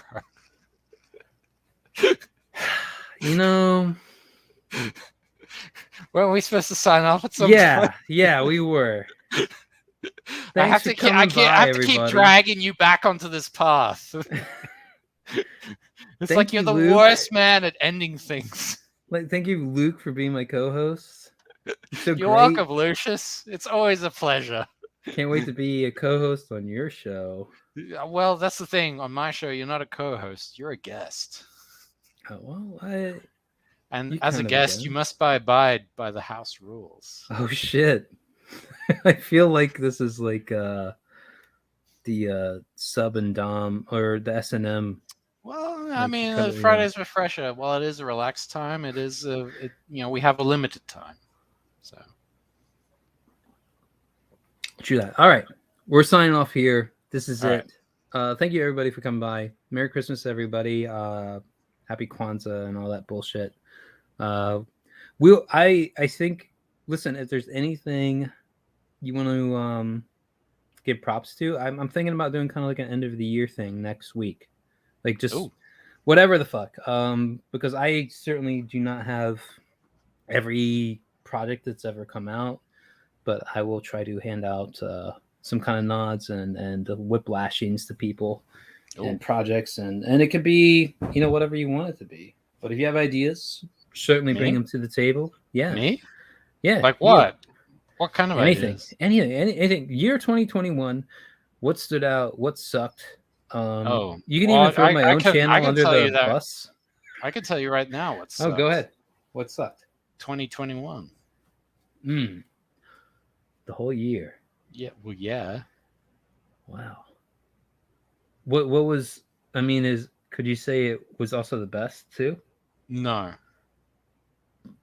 So it would be the best then. Like, okay, 2021 was the worst. I'd probably say the best is probably the memory of everything before. Yeah, that was probably the best. The memory of life before it. Hindsight was 2020, so that's true. Look at that. Yeah. All right, we're seriously signing off here. But end of year review. We're gonna do it, whether or not Luke's on board. I'm doing it. Kind of like I'm on board. So like meme review, but for the year. Yeah, let's do it. Yeah, all right. We'll be doing it. But thanks everyone for coming by. Thanks for the rewatch. Like, comment, subscribe, all that shit. Love it. Bye. All right.